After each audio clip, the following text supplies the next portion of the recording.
The blood on my uniform had already dried to rust brown by the time Ethan climbed out of his father's Mercedes. My 8-year-old son dragged his Spider-Man backpack across the driveway, his small shoulders slumped in a way that made my chest tighten. Sunday evening drop-offs were always hard, but something about tonight felt different. "Hey, baby," I called out, forcing brightness into my voice despite the exhaustion that sat on my bones like lead. "How was Dad's?" Ethan stopped 3 feet from me, his eyes fixed on my uniform. "On the blood. Sarah says real moms don't work night shifts." The words hit me like a physical blow. I just finished a 12-hour shift that included a multi-car pileup on I-95. 3 critical, 1 DOA. A 7-year-old girl who looked too much like Ethan. I'd held her hand while we cut her from the wreckage, promised her mother we'd save her. We did. The blood on my uniform was proof of that promise kept. Real moms bake cookies, Ethan continued, still not meeting my highs. And they're home when kids get back from school. And they don't miss soccer games because of work. I knelt down, bringing myself to his level. "Ethan, honey." Sarah made snickerdoodles. He finally looked at me, and the judgment in his 8-year-old eyes nearly broke me. "From scratch. She says store-bought cookies are for moms who don't care enough." Ryan's Mercedes was already pulling away, but I caught a glimpse of Sarah in the passenger seat. Blonde, polished, wearing the kind of sundress that never saw a bloodstain or a graveyard shift. She'd been Ryan's secretary before she became his wife, 23 to his 38, with all the time in the world to play homemaker in the house my alimony checks helped pay for.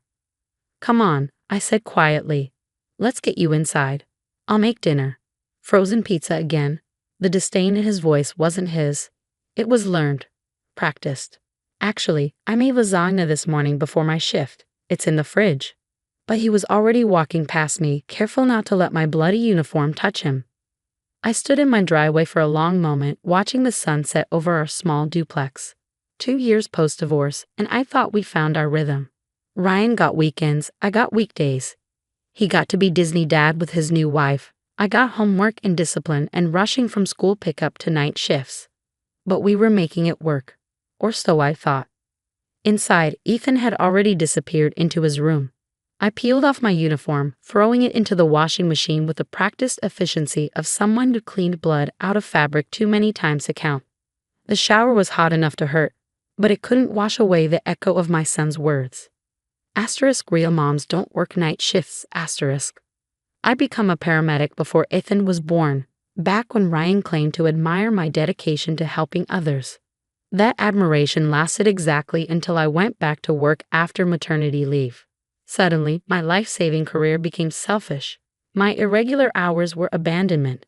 The lives I saved meant nothing compared to the PTA meetings I missed.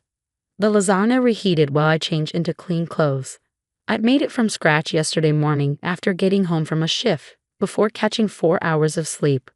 The meat sauce had simmered for 3 hours. I grated fresh mozzarella and parmesan, made the bechamel from memory. It was Aiken's favorite. "Dinner's ready," I called. He came out reluctantly, slumping into his chair like I was forcing him to eat gruel. 2 bites in, though, his face softened.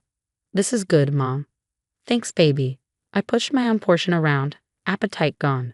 "So tell me about your weekend, besides the cookies." We went to the country club. Sarah played tennis with me. She says she can come to all my soccer games since she doesn't have to work. Each word was a carefully placed knife.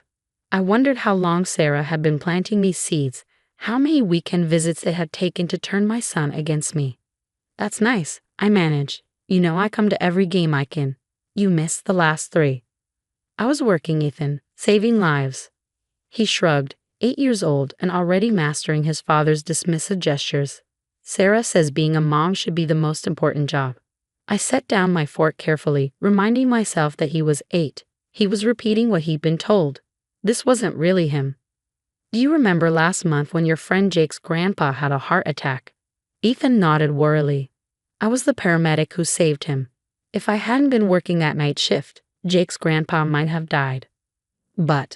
And remember the car accident near your school? The one where the crossing guard got hurt?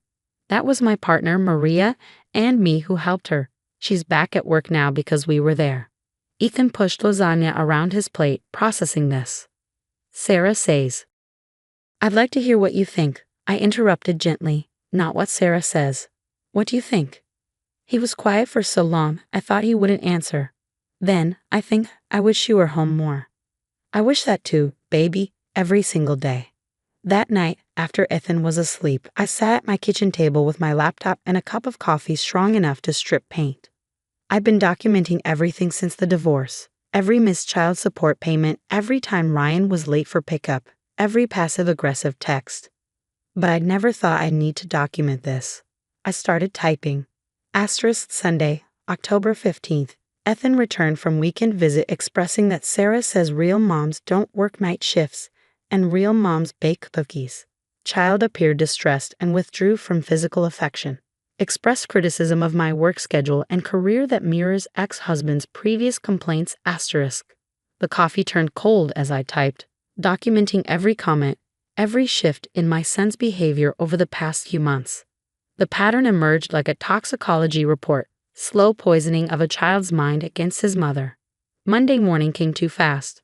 I dropped Ethan at school, knowing how he let me hug him but didn't hug back. Then I drove to my lawyer's office, still in the scrubs I'd thrown on at 5 a.m. Natalie Reeves had handled my divorce with the kind of ruthless efficiency that made Ryan's lawyer cry twice. She took one look at my face and poured me coffee without asking. What did he do now? I slid her my documentation. She read in silence, her expression growing darker with each page. Parental alienation, she said finally. Clear as day. The question is what we do about it. I want to request a modification of custody. She leaned back. Based on what grounds? On the grounds that his new wife is systematically turning my son against me. That she's psychologically manipulating an 8-year-old to believe his mother's career, saving lives, makes me less of a parent.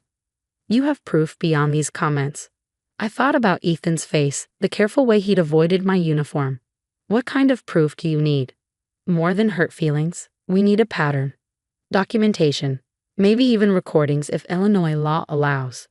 Then I'll get it. The next 2 weeks were an exercise in patience. I smiled when Ethan came home parroting Sarah's wisdom about proper mothers. I didn't react when he mentioned Sarah was teaching him to cook, since working moms don't have time. I documented everything, building my case like I'd build a patient report. Methodically, thoroughly, without emotion clouding the facts. The breakthrough came from an unexpected source. Mom? Ethan appeared in my doorway the Thursday before his next weekend visit. Can I bring cookies to school tomorrow? It's Marcus's birthday and his mom always brings treats. I was off shift, miraculously. Of course, baby. Want to make some together. His face lit up for the first time in weeks. Really? We made chocolate chip cookies from scratch. Ethan carefully measuring ingredients while I told him stories about baking with my own mother. He was laughing, covered in flour, when he suddenly stopped. Mom, can I tell you something? Always. Sarah records me sometimes, when I talk about you. My hand's still in the mixing bowl. What do you mean records you? With her phone. She asks me questions about you and our house and what we do. Then she shows Dad the videos later. They laugh sometimes. I kept my voice carefully neutral. What kind of questions? Like what you cook, and if you're tired a lot, and if you ever have anyone over, and about your work schedule. He bit his lip. Is that bad? No, baby, you didn't do anything wrong. Thank you for telling me. I tucked him in that night with extra stories and kisses, then called Natalie immediately. Recording a minor without consent is illegal in Illinois, she said after I explained. If we can prove this, it changes everything. How do we prove it? Leave that to me. The next weekend visitation came too quickly. I handed Ethan over to Ryan with the usual pleasantries, then watched them drive away. What happened next was Natalie's orchestration. A private investigator, licensed and thorough, observed the house. Completely legal from public property. By Saturday afternoon, he had what we needed. Video of Sarah sitting with Ethan on the back patio. Her phone clearly recording as she asked him leading questions about my dangerous job and whether I was too tired to take care of him properly. But the real gift came from Sarah herself. She posted the cookies on Instagram.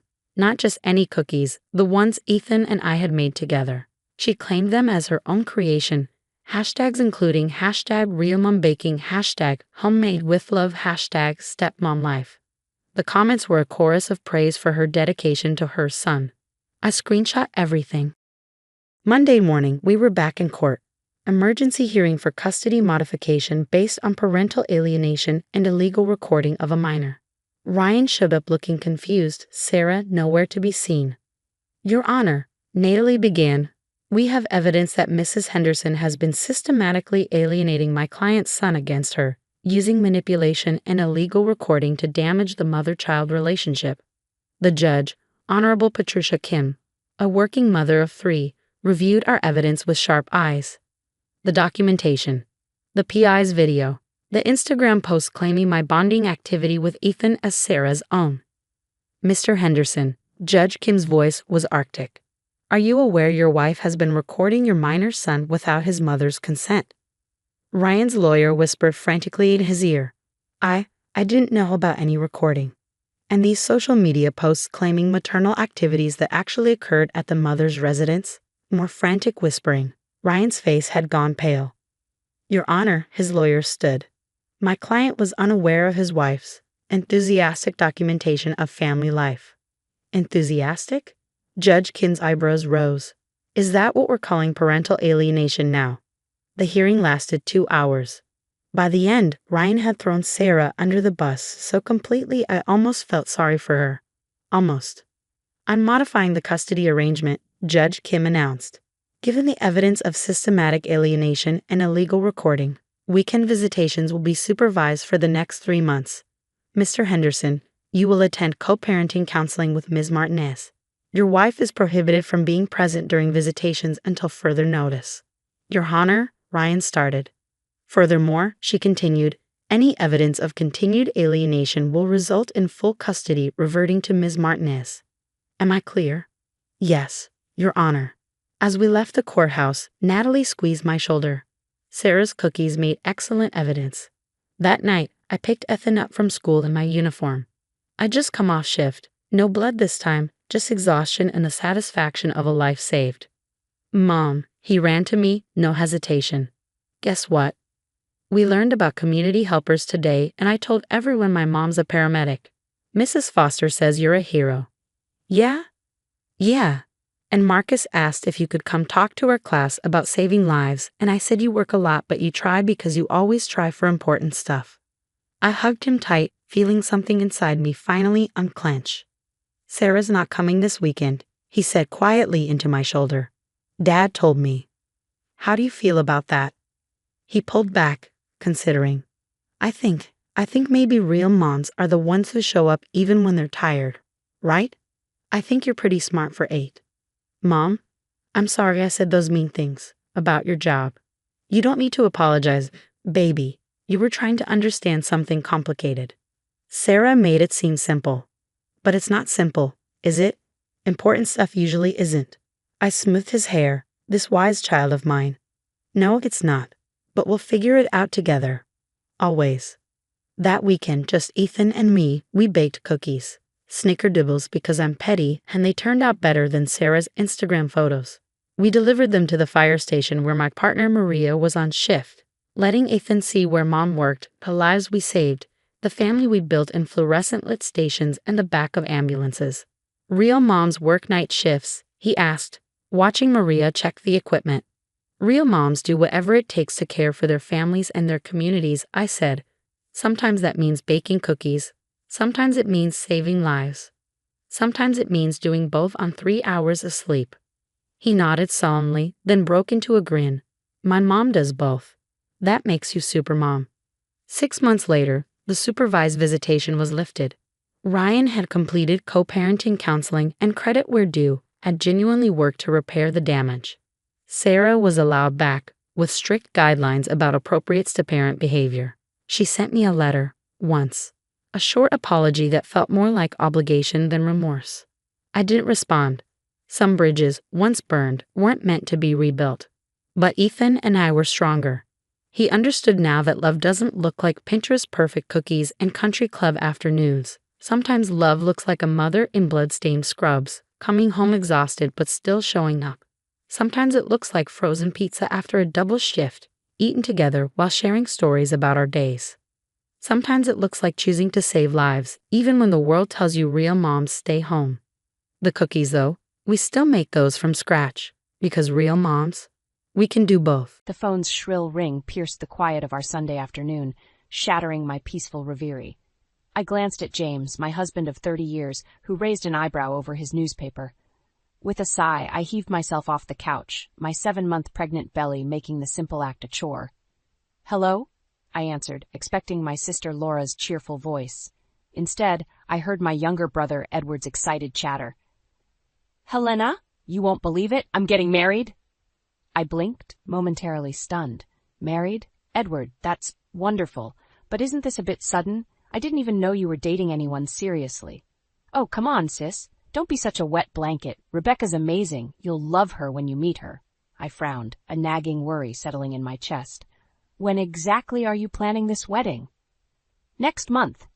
Edward's enthusiasm was palpable through the phone. "We don't want to wait. When you know, right?" John, I caught James's concerned look from across the room. "Edward, sweetie, I'm due in 2 months. I'm not sure I can—" "Please, Helena." Edward's voice softened.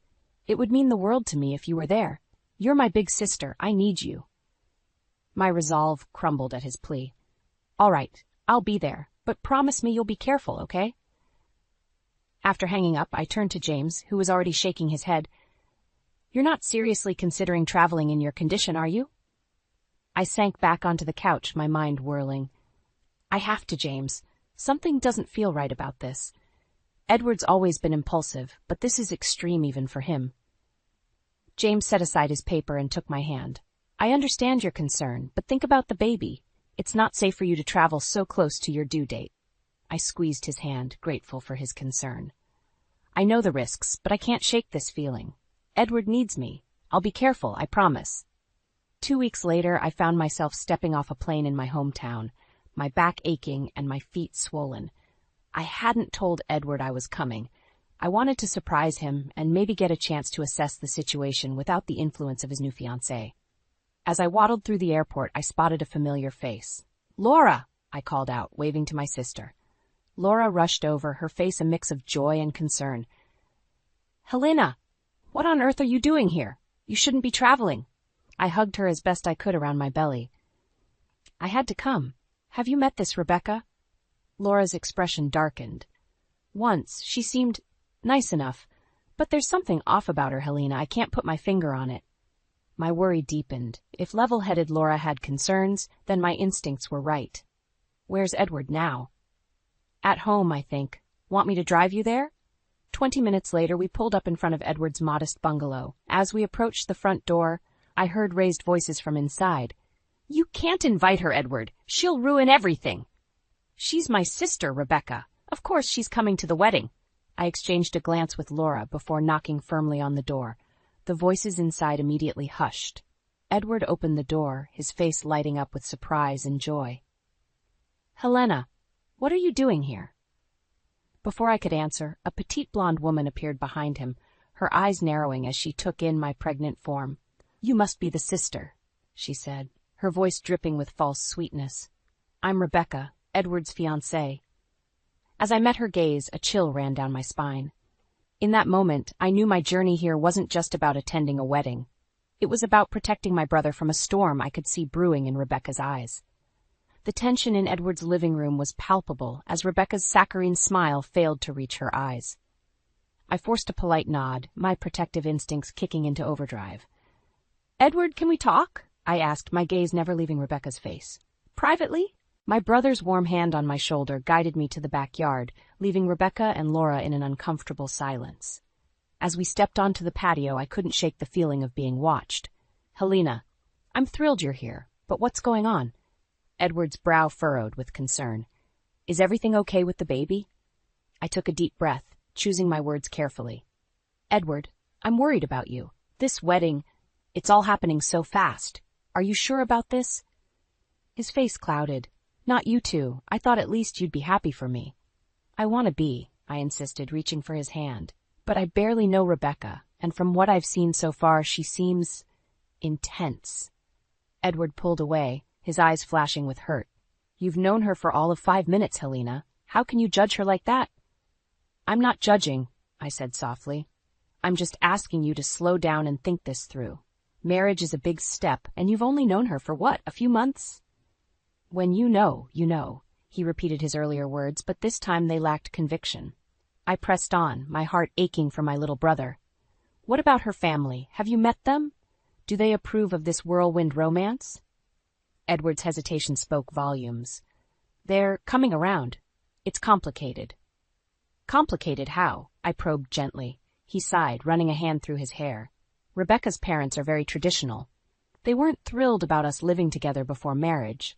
That's part of why we're rushing things." My alarm bells were ringing louder now. "Edward, you can't base such an important decision on what her parents think. This is your life, your future." "I know that," he snapped, then immediately softened. "I'm sorry, Helena. I know you mean well, but I love Rebecca. She makes me happy." I was about to respond when a movement caught my eye. Rebecca stood at the kitchen window, her face a mask of fury as she watched our intimate conversation. Our eyes met, and I saw something dangerous flash in hers before she disappeared from view. Turning back to Edward, I lowered my voice. "Just promise me you'll think about what I've said. Take some time to really get to know Rebecca and her family before you commit to forever." Edward nodded reluctantly. "I hear you, sis. I'll think about it." As we made our way back inside, the atmosphere had shifted.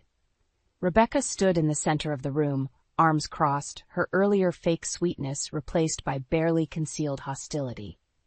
"What a touching family reunion," she said, her voice dripping with sarcasm. "I hope you're not trying to talk Edward out of marrying me, Helena. That would be terribly disappointing." I felt Edward stiffen beside me. "Rebecca, it's not like that. Helena's just looking out for me." "Of course she is," Rebecca sneered, "because clearly I'm not good enough for her precious baby brother." Laura stepped forward, ever the peacemaker. "I'm sure that's not what Helena meant at all. Why don't we all sit down and get to know each other better?"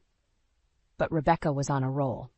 "Oh, I think I know exactly what she meant. You all think you're so much better than me, don't you? Well, let me tell you something." Her tirade was cut short by the sharp ring of my cell phone. I fumbled to answer it, grateful for the interruption. "Helena?" James's worried voice came through. "Is everything okay? I've been trying to reach you for hours." As I reassured my husband, I caught Rebecca's calculating gaze. Something in her eyes made me shiver, a premonition of trouble to come. I knew then that my concerns were just the tip of the iceberg, and that this family drama was far from over. The next morning, I woke to the sound of raised voices drifting through the thin walls of Laura's guest room. My back ached as I struggled to sit up, my pregnant belly making every movement a challenge. I recognized Edward's voice, pleading with someone. "Rebecca, please, you're overreacting. Helena's just looking out for me." I crept to the door, pressing my ear against it to hear better. "Looking out for you?" Rebecca's shrill voice cut through the air. "Is that what you call it when she's trying to seduce you?" My jaw dropped. What on earth was she talking about? "That's ridiculous," Edward protested.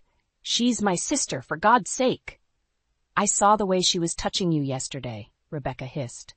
"The way she looked at you. It's sick." I'd heard enough. Throwing open the door, I marched into the living room, my face flushed with anger. "How dare you!" I shouted, startling both Edward and Rebecca. Rebecca whirled to face me, her eyes blazing. "You! I knew you'd be eavesdropping. Trying to come between us again?" Edward stepped between us, his hands raised. "Please, both of you, calm down. This is all just a misunderstanding." "A misunderstanding?" Rebecca screeched. "I understand perfectly. Your sister can't stand the thought of you being happy with someone else. She wants you all to herself." I felt the blood drain from my face. "That's disgusting, Rebecca. I'm happily married, and more importantly, Edward is my brother. What's wrong with you?" Rebecca lunged forward, her face contorted with rage. "What's wrong with me? You're the one who can't keep your hands off your own brother." Before I could react, she shoved me hard. I stumbled backward, my arms flailing as I tried to regain my balance. Time seemed to slow as I felt myself falling, my pregnant belly suddenly feeling impossibly heavy. "Helena!" Edward's panicked voice was the last thing I heard before my head struck the corner of the coffee table. Pain exploded behind my eyes as I crumpled to the floor. Through the haze, I heard Edward shouting and Laura's footsteps thundering down the stairs. A warm, sticky sensation spread across my lower body, and a horrifying realization dawned on me. The baby, I gasped, clutching my stomach. Something's wrong with the baby. Laura was at my side in an instant, her face pale with shock. Edward, call an ambulance. Now. As Edward fumbled for his phone, Rebecca stood frozen, her eyes wide with fear. I didn't mean to, she stammered. I didn't think she'd fall. Get out, Laura snarled, surprising me with her vehemence. Get out of this house before I call the police myself. Rebecca fled, the door slamming behind her. I closed my eyes, trying to breathe through the pain that was now radiating through my abdomen. Helena, stay with me, Laura urged, squeezing my hand. The ambulance is on its way. Everything's going to be okay.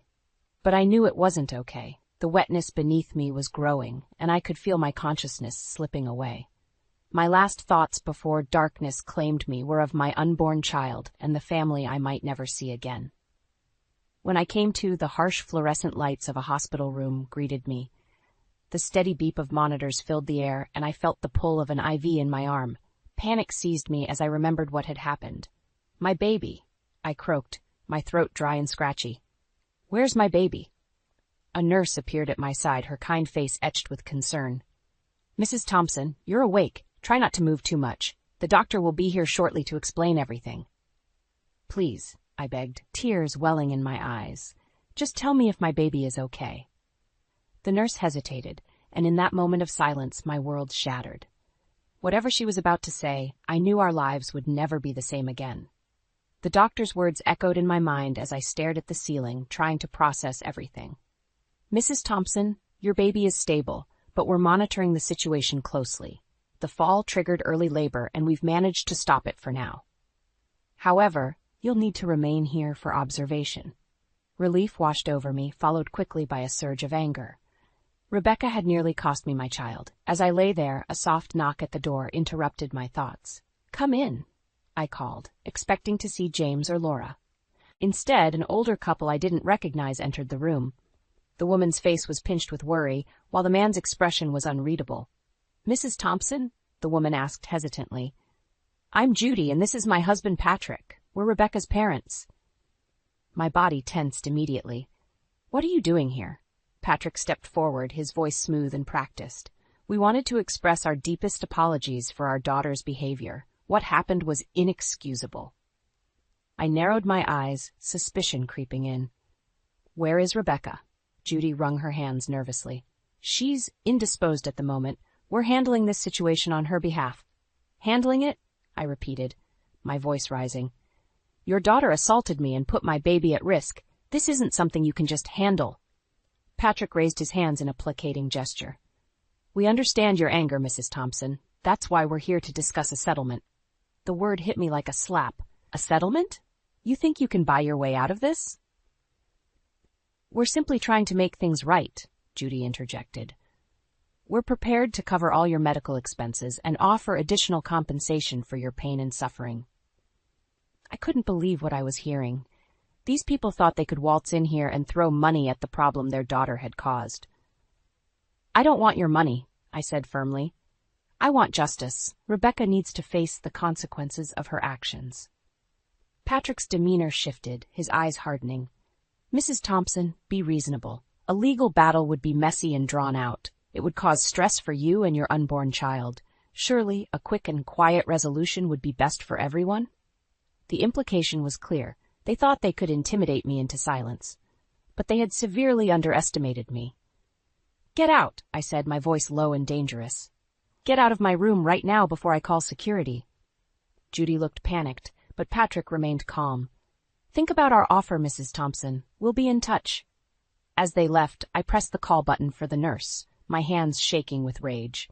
When she arrived, I asked her to contact the hospital's legal department immediately. Hours later, as I finished giving my statement to the police, James burst into the room, his face etched with worry. Helena? I came as soon as I heard. Are you all right? The baby? I reached for his hand, drawing strength from his presence. We're okay, James, but something terrible has happened. As I recounted the events of the past 2 days, including Rebecca's parents' visit, James's expression darkened. They tried to buy you off? After what their daughter did? I nodded, feeling exhausted but resolute. They think I'm some helpless, desperate woman they can bully into submission, but they're wrong. James squeezed my hand. What do you want to do? I met his gaze, my decision already made. I want to fight, not just for me but for our baby. Rebecca and her family need to learn they can't treat people this way. Are you sure? James asked gently. It could be a long, difficult process. I'm sure, I said, my voice stronger than I felt. I won't let them get away with this. Whatever it takes, we're going to see this through. As James nodded his support, I felt a mix of determination and fear. I knew the road ahead would be challenging, but I was ready to face whatever came next. Rebecca and her parents had no idea who they were dealing with, but they were about to find out. The hospital room felt suffocating as I sat up in bed, surrounded by James, Laura, and my lawyer, Sarah. The constant beeping of monitors served as a grim reminder of how close I'd come to losing my baby. Mrs. Thompson, Sarah began, her voice steady, I've reviewed your case. We have a strong argument for assault and battery against Rebecca. However, her parents' attempt to settle complicates things. I clenched my fists, anger bubbling up inside me. I don't care about complications. I want justice. Sarah nodded, her expression grave. I understand, but you need to be prepared for a difficult battle. The Millers have resources, and they're not afraid to use them. As if on cue, there was a knock at the door. Edward poked his head in, his face etched with worry. Helena, Rebecca and her parents are here. They're insisting on speaking with you. My heart raced as I looked at James. He squeezed my hand reassuringly. You don't have to see them if you don't want to. I took a deep breath, steeling myself. No, I need to face them. Let them in. Rebecca entered first, her earlier fury replaced by a mask of contrition. Judy and Patrick followed, their faces unreadable. The tension in the room was palpable. Helena, Rebecca began, her voice trembling. I'm so sorry. I never meant for this to happen. I stared at her, unmoved by her performance. Sorry doesn't cut it, Rebecca. You could have killed my baby. Patrick stepped forward, his tone businesslike. Mrs. Thompson, we've come with a final offer. Double what we proposed earlier, plus a written apology from Rebecca. All we ask is that you drop any potential charges. I felt a surge of indignation.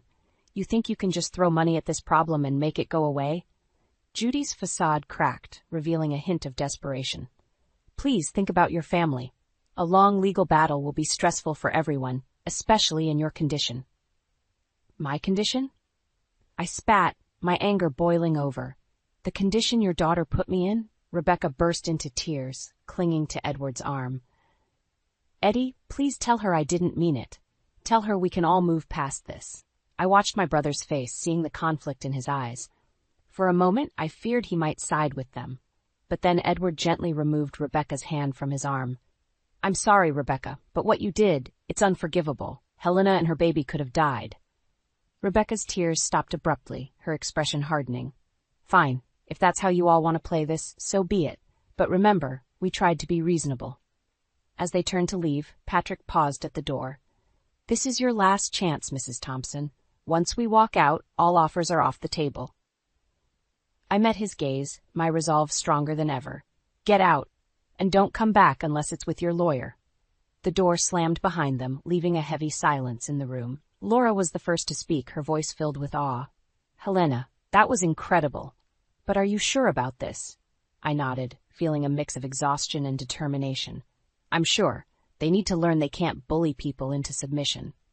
James kissed my forehead, his eyes shining with pride. Whatever you decide, we're behind you all the way. Sarah cleared her throat, bringing us back to reality. Mrs. Thompson, if you're certain about pursuing legal action, we need to move quickly.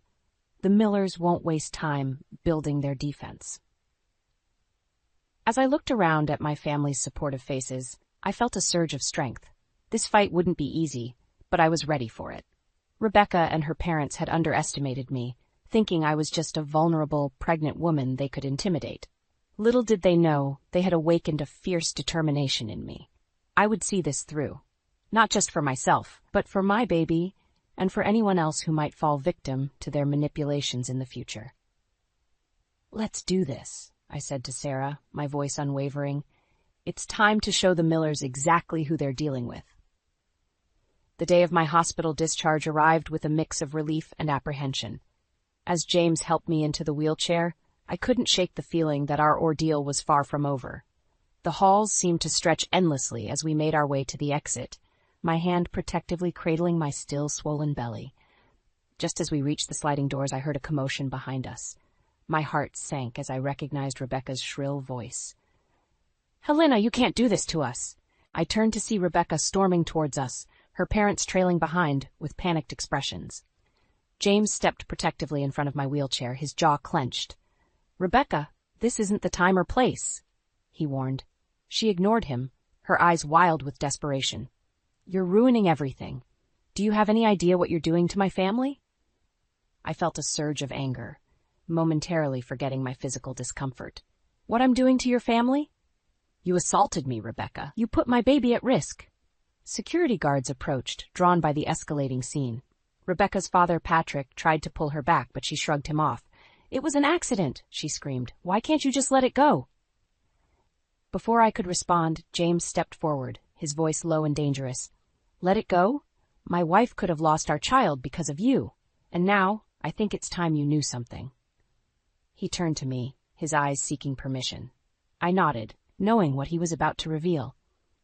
"We filed a legal complaint against Rebecca and her parents," James announced, loud enough for everyone to hear. "Assault, battery, and attempted coercion. Our lawyer is handling everything." The color drained from Rebecca's face. Judy let out a strangled gasp, clinging to Patrick's arm.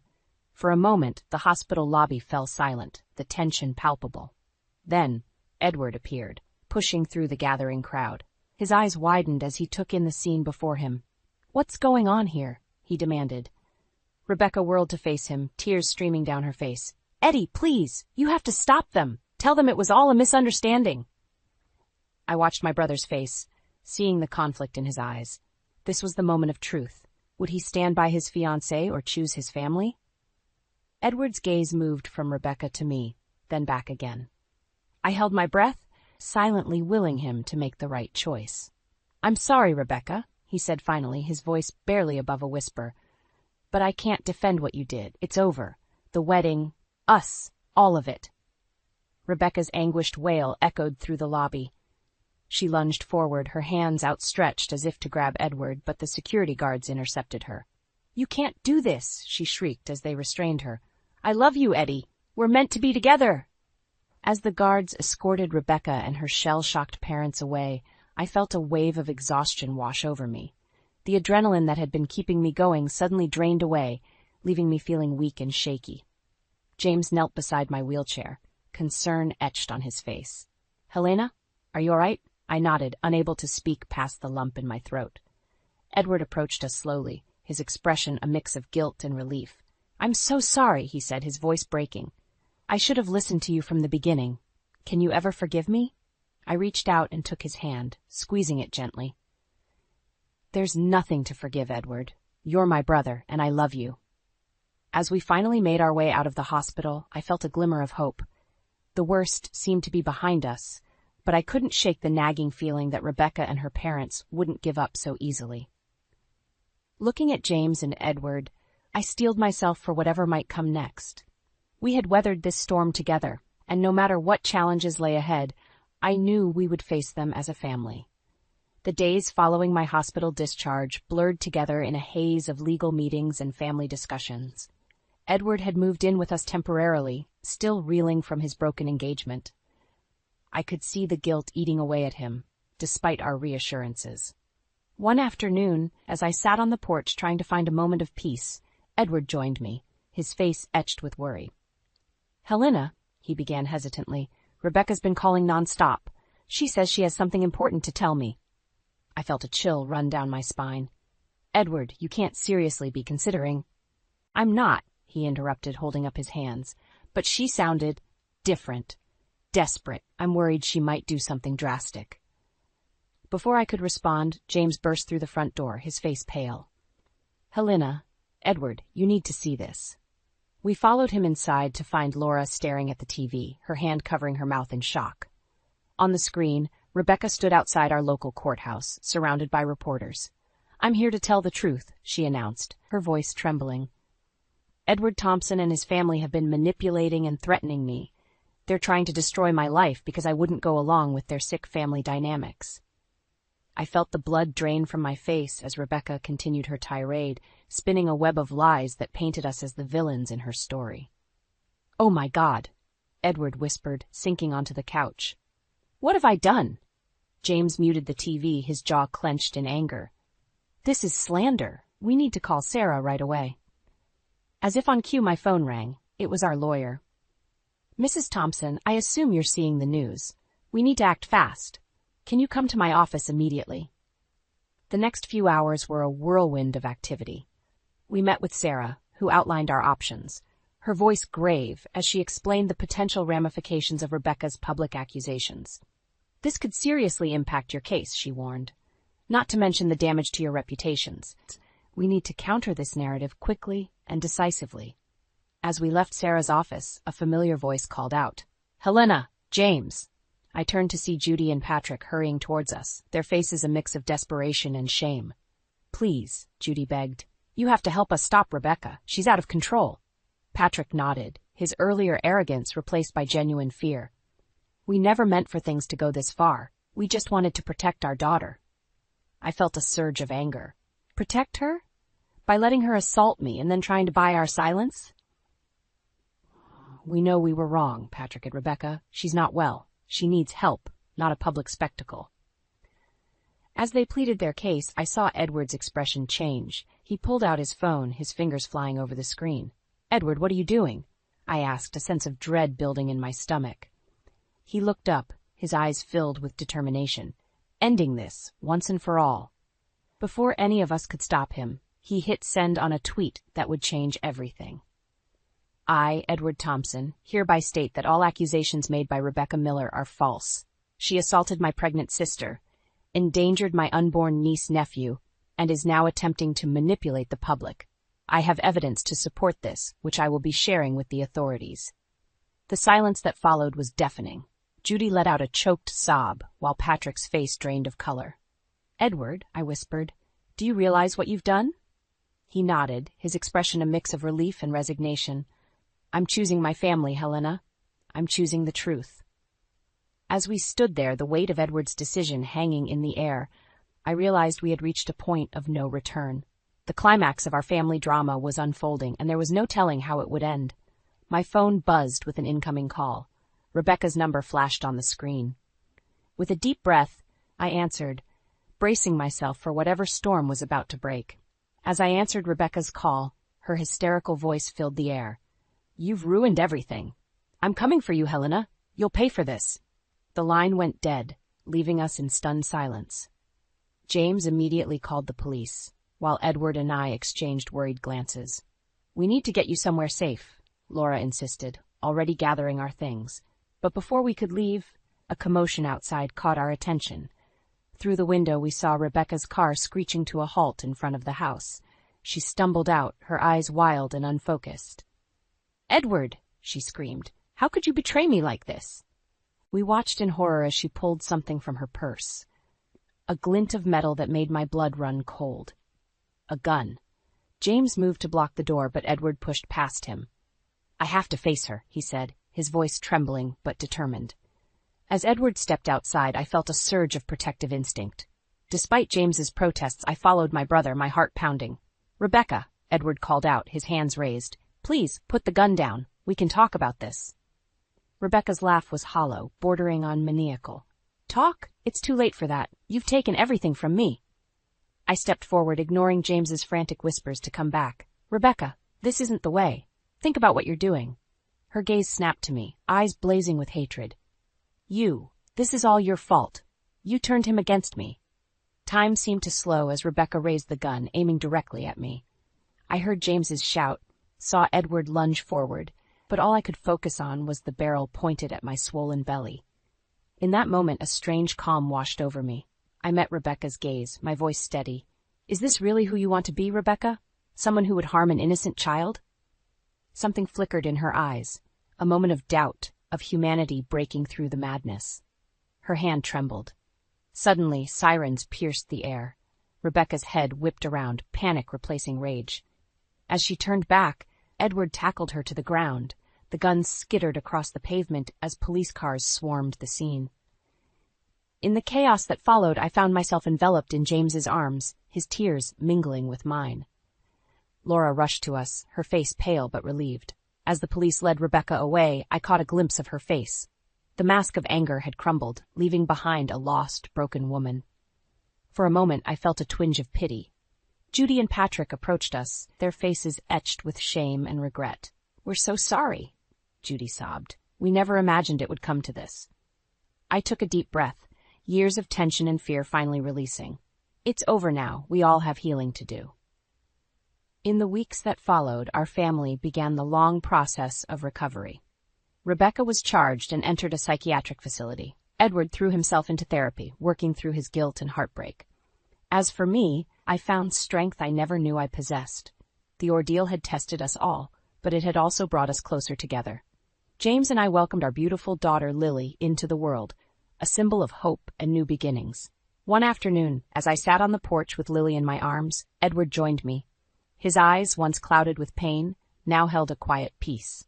"Thank you, Helena," he said softly, "for never giving up on me, on us." I smiled, reaching out to squeeze his hand. That's what family does. We stand by each other, no matter what.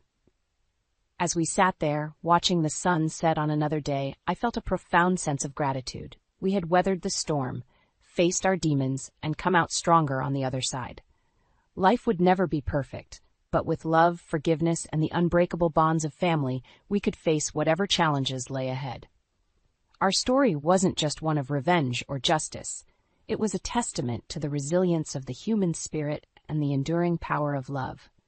As Lily cooed softly in my arms, I knew that the best chapters of our lives were still to come, and this time we'd write them together, as a family, united by the trials we'd overcome and the love that had seen us through. The yoga mat slipped from my fingers, hitting the polished studio floor with a soft thud. My heart raced as I stared at the familiar face peering through the glass door. It couldn't be. Not here, not now. "Lisa, is everything all right?" Sarah, one of my regular students, touched my arm gently. I blinked, forcing a smile. "Yes, of course. Just a little clumsy today." I bent to retrieve the mat, buying time to compose myself. When I straightened, the door swung open, and in walked the ghost from my past. Claire. "Well, well, if it isn't Lisa Thompson!" Her voice rang out, saccharine sweet and dripping with false warmth. "It's been ages, darling." I swallowed hard, acutely aware of the curious glances from my students. "Claire, what a surprise." She sauntered over, her designer yoga outfit clinging to her still perfect figure. "I just moved to the area, and when I saw your name on the studio's website, I simply had to drop in. We have so much catching up to do." "Class is about to start," I said, gesturing to the gathering students. "Perhaps another time." Claire's eyes glittered. "Oh, don't be silly. I'm here for the class. You don't mind a new student, do you?" What could I say? I forced a smile. Of course not. Everyone's welcome. As Claire found a spot, I took my place at the front of the room, willing my hands to stop shaking. "Let's begin with some deep breaths," I instructed, closing my eyes. But even as I guided the class through the familiar poses, my mind raced. Why was she here? After all these years, after everything she'd done. "Wonderful class, Lisa," Claire gushed afterward as the other students filed out. "You haven't lost your touch." I busied myself rolling up mats. "Thanks. I'm glad you enjoyed it." "Oh, I did, and I couldn't help but notice that gorgeous ring. You're married now?" I instinctively twisted the band on my finger. "Yes, for 15 years. "How marvelous. I'd love to meet the lucky man. Why don't you and what's his name?" "Adam," I said, the word sticking in my throat. "Adam, of course. Why don't you and Adam join me for dinner this weekend? We can catch up properly." I hesitated, searching for an excuse, but Claire's smile never wavered, her eyes locked on mine. I knew that look. She wouldn't take no for an answer. "I'll have to check with Adam," I said finally. "He works late most nights." "Oh, I'm sure you can convince him," Claire purred, "for old time's sake." As she sashayed out the door, I sank onto a nearby bench, my legs suddenly weak. Old times. The very thought made my stomach churn. That evening, I stood at the kitchen counter, chopping vegetables with more force than necessary. The knife came down with a satisfying thwack against the cutting board. Whoa there, chef. Adam's voice startled me. He wrapped his arms around my waist, peering over my shoulder. What did those carrots ever do to you? I leaned back into his embrace, savoring the familiar warmth. Sorry, just a little distracted. Tough day at the studio? I hesitated. Actually, an old friend showed up. Adam released me, reaching for a piece of carrot. Oh, anyone I know? No, I said quickly. Too quickly. Just someone from college. Claire. Claire, he repeated, frowning slightly. You've never mentioned her before. I turned back to the cutting board. We weren't that close. But close enough for her to drop by your studio? I could feel his eyes on me, curious and a little concerned. I forced a laugh. You know how it is. Some people just can't let go of the past. Adam chuckled, the tension broken. Well, as long as she's not trying to rope you into some pyramid scheme or something. If only it were that simple. I thought of Claire's invitation, of the predatory gleam in her eye. Actually, I said slowly, she did invite us to dinner this weekend. Adam raised an eyebrow. Both of us? That's a bit forward for an old acquaintance. I shrugged, aiming for nonchalance. That's Claire for you. Always been a social butterfly. Well, Adam said, stealing another carrot, I suppose we could go. Might be fun to hear some stories from your wild college days. My knife slipped, nicking my finger. A bright bead of blood welled up, and with it, a surge of panic. What had I done? The restaurant buzzed with chatter and clinking glasses, but all I could hear was the pounding of my own heart. Claire sat across from us, her red lips curved in a perpetual smile as she regaled Adam with stories from our college days. Oh, Lisa was always so serious, she laughed, touching Adam's arm. I had to practically drag her out to parties. I gripped my wineglass tighter. I remember it differently, I said, forcing a smile. You were the one always begging me for help with assignments. Claire's eyes flashed, but her smile never wavered. Ancient history, darling. Adam, did Lisa ever tell you about the time we... As she launched into another exaggerated tale, I caught Adam's eye. He was hanging on her every word, laughing at all the right moments. I hadn't seen him this animated in years. Excuse me, I murmured, standing abruptly. I need some air. Outside, I leaned against the cool brick wall, taking deep breaths. This was a mistake. I should never have agreed to this dinner. Lisa? Adam's voice startled me. Are you okay? I plastered on a smile. Fine, just a little warm in there. He frowned, studying my face.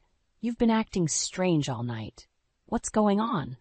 Before I could answer, the restaurant door swung open. Claire sauntered out, her perfume wafting over us. Everything all right out here? Adam turned to her, his frown dissolving. Just checking on Lisa. She's not feeling well. Oh, poor thing, Claire cooed, her eyes gleaming. Why don't you head home, sweetie? Adam and I can settle the bill. I opened my mouth to protest, but Adam was already nodding. Good idea. I'll be home soon, Lisa. As I watched them disappear back into the restaurant, a chill ran down my spine. This was exactly what I'd been afraid of. The next morning, I woke to an empty bed. Adam's side was cold, untouched. I found him on the couch, still in last night's clothes. Adam? I shook him gently. What happened? He groaned, rubbing his eyes. Claire and I got to talking after you left. Lost track of time.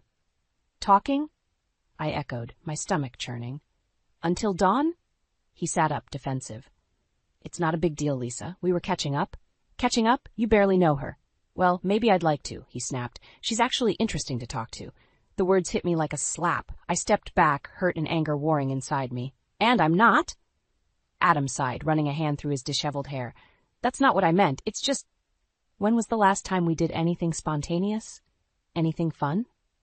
I didn't realize our life was so boring, I said coldly. He stood, frustration etched on his face. That's not... Look, I'm going to shower. We can talk about this later. As the bathroom door slammed, I sank onto the couch, my mind reeling. This was happening too fast. Claire had been back in our lives for barely a week, and already she was driving a wedge between us. My phone buzzed with a text. Claire, had such a lovely time last night. Adam's a real gem. Lucky you. Yoga later? I stared at the message, my hands shaking. This was her game, always had been, insinuating herself into others' lives, taking what she wanted. But not this time. I wouldn't let her win again. I typed back, can't make it. Busy. Her reply was instant. Shame. Adam mentioned he might stop by the studio. Guess I'll have to entertain him myself. The phone slipped from my fingers. Adam, going to her yoga class? He'd never shown interest in yoga before, As if on cue, Adam emerged from the bathroom, freshly showered and dressed for work. "I might be late tonight," he said, not meeting my eyes. "Don't wait up." The front door closed behind him with a soft click, leaving me alone with the echoes of Claire's laughter ringing in my ears. This wasn't over. Not by a long shot. The weeks crawled by, each day a new exercise in restraint, as I watched Claire sink her claws deeper into my life. I'd taken to rearranging Adam's schedule, suggesting impromptu date nights, anything to keep him away from her clutches. But it was like trying to hold water in my hands. The harder I gripped, the more slipped through my fingers. "Lisa, have you seen my blue tie?" Adam called from the bedroom. I froze, the breakfast dishes forgotten in my hands. The blue tie. Claire had complimented it at dinner last week. "I think it's at the cleaners," I lied, the silk fabric burning a hole in my pocket where I'd hidden it. Adam appeared in the doorway, frowning. "That's odd. I could have sworn I just wore it." I shrugged, avoiding his eyes. "Maybe you're thinking of a different one?"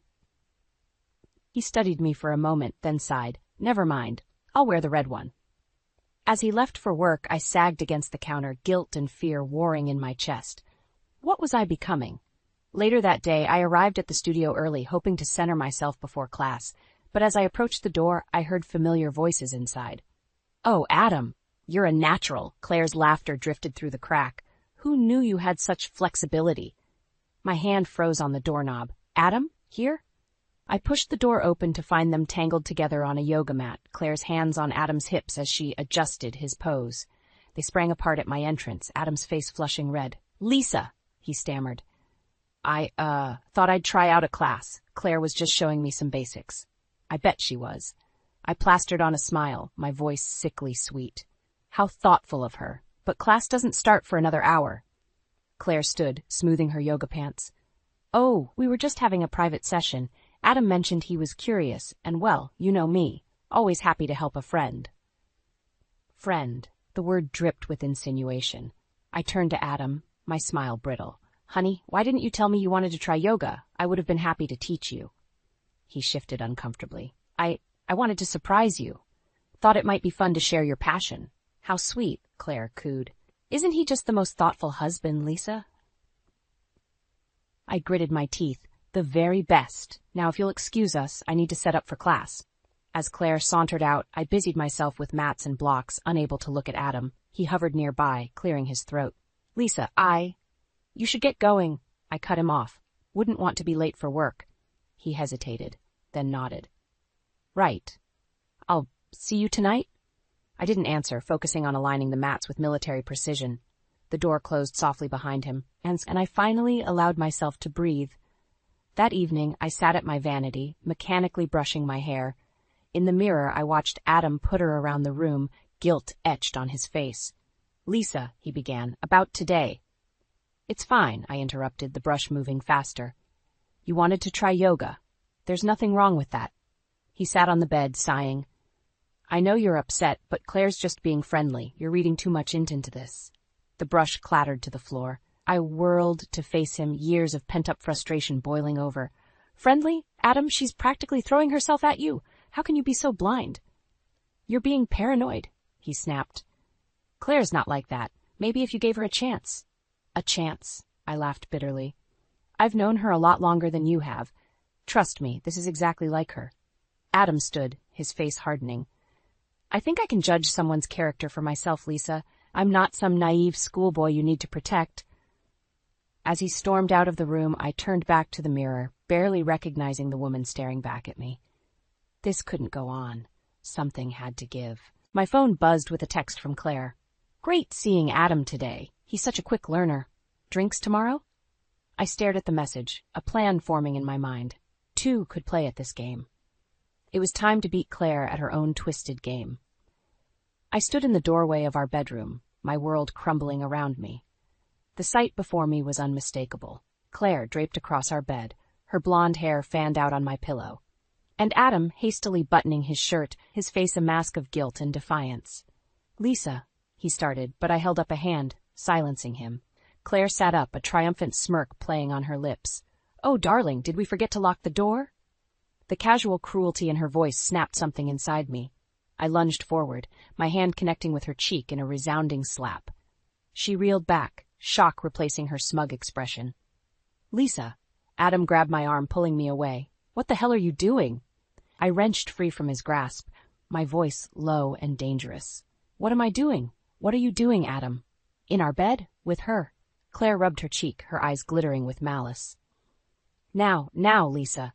No need for dramatics. Adam and I were just reconnecting. Reconnecting? I spat the word out. You barely knew each other a month ago. Adam stepped between us, his face flushed. Lisa, calm down. This isn't what it looks like. I laughed, a harsh, bitter sound. Really? Because it looks like you're sleeping with my so-called friend in our marital bed. It just happened, he pleaded. We didn't mean for it to go this far. Claire slithered off the bed, wrapping herself around Adam's arm. Oh, I think we meant it, darling. No use lying now. I stared at them, these two people I thought I knew. How had it come to this? How long? I whispered. Adam looked away, unable to meet my eyes. Claire, however, had no such qualms. Does it matter? The point is, Lisa dear, that Adam's made his choice. And it's not you. The room spun around me. I gripped the doorframe for support, my knees threatening to buckle. Adam? I pleaded, hating the weakness in my voice. Is this true? He ran a hand through his hair, frustration etched on his face. Lisa, you have to understand. Things between us, they've been strained for a while. Claire, she makes me feel alive again. Each word was a dagger to my heart. And I whispered. That's not what I meant. He backpedaled. It's just, you've become so controlling lately, always checking up on me, rearranging my schedule. I felt suffocated. I was trying to protect you, I cried, to keep her away from you. Claire laughed, a tinkling sound that set my teeth on edge. Oh, honey, you can't keep a man who doesn't want to be kept. I turned to Adam, searching his face for any sign of the man I'd loved for 15 years. Is that true? You don't want to be with me anymore? He hesitated, and in that moment I knew it was over. I think, he said slowly, that we need some time apart to figure things out. Claire clapped her hands together. Wonderful idea. I have a spare room you can use, Adam. We'll have you moved in by tonight. The casual way they discussed dismantling my life sent a surge of rage through me. Get out, I hissed. Both of you, now. Adam reached for me. Lisa, please. Get out, I screamed, grabbing the nearest object, a framed photo of our wedding day, and hurling it at the wall. It shattered, glass raining down on the floor. They scrambled past me, Claire tugging Adam along. As the front door slammed shut, I sank to the ground, surrounded by the broken pieces of my marriage. Hours passed. Night fell. I sat in the darkness, my mind replaying every moment, every sign I should have seen. The late nights at work. The sudden interest in yoga. The way he'd light up when Claire entered a room. As dawn broke, casting pale light across the wreckage of my bedroom, I made a decision. This wasn't over. Claire had taken everything from me, but I wouldn't go down without a fight. It was time to show them both what I was truly capable of. I reached for my phone, my fingers steady as I dialed a number I never thought I'd use. Hello, I said, my voice cold and determined. I'd like to speak to a divorce lawyer. The divorce papers lay on the kitchen table, a stark reminder of how quickly life can unravel. I stared at them, my coffee growing cold in my hands. It had been 3 weeks since I'd caught Adam and Claire together, and the pain hadn't dulled. If anything, it had crystallized into something harder, sharper. The doorbell rang, startling me from my reverie. I wasn't expecting anyone.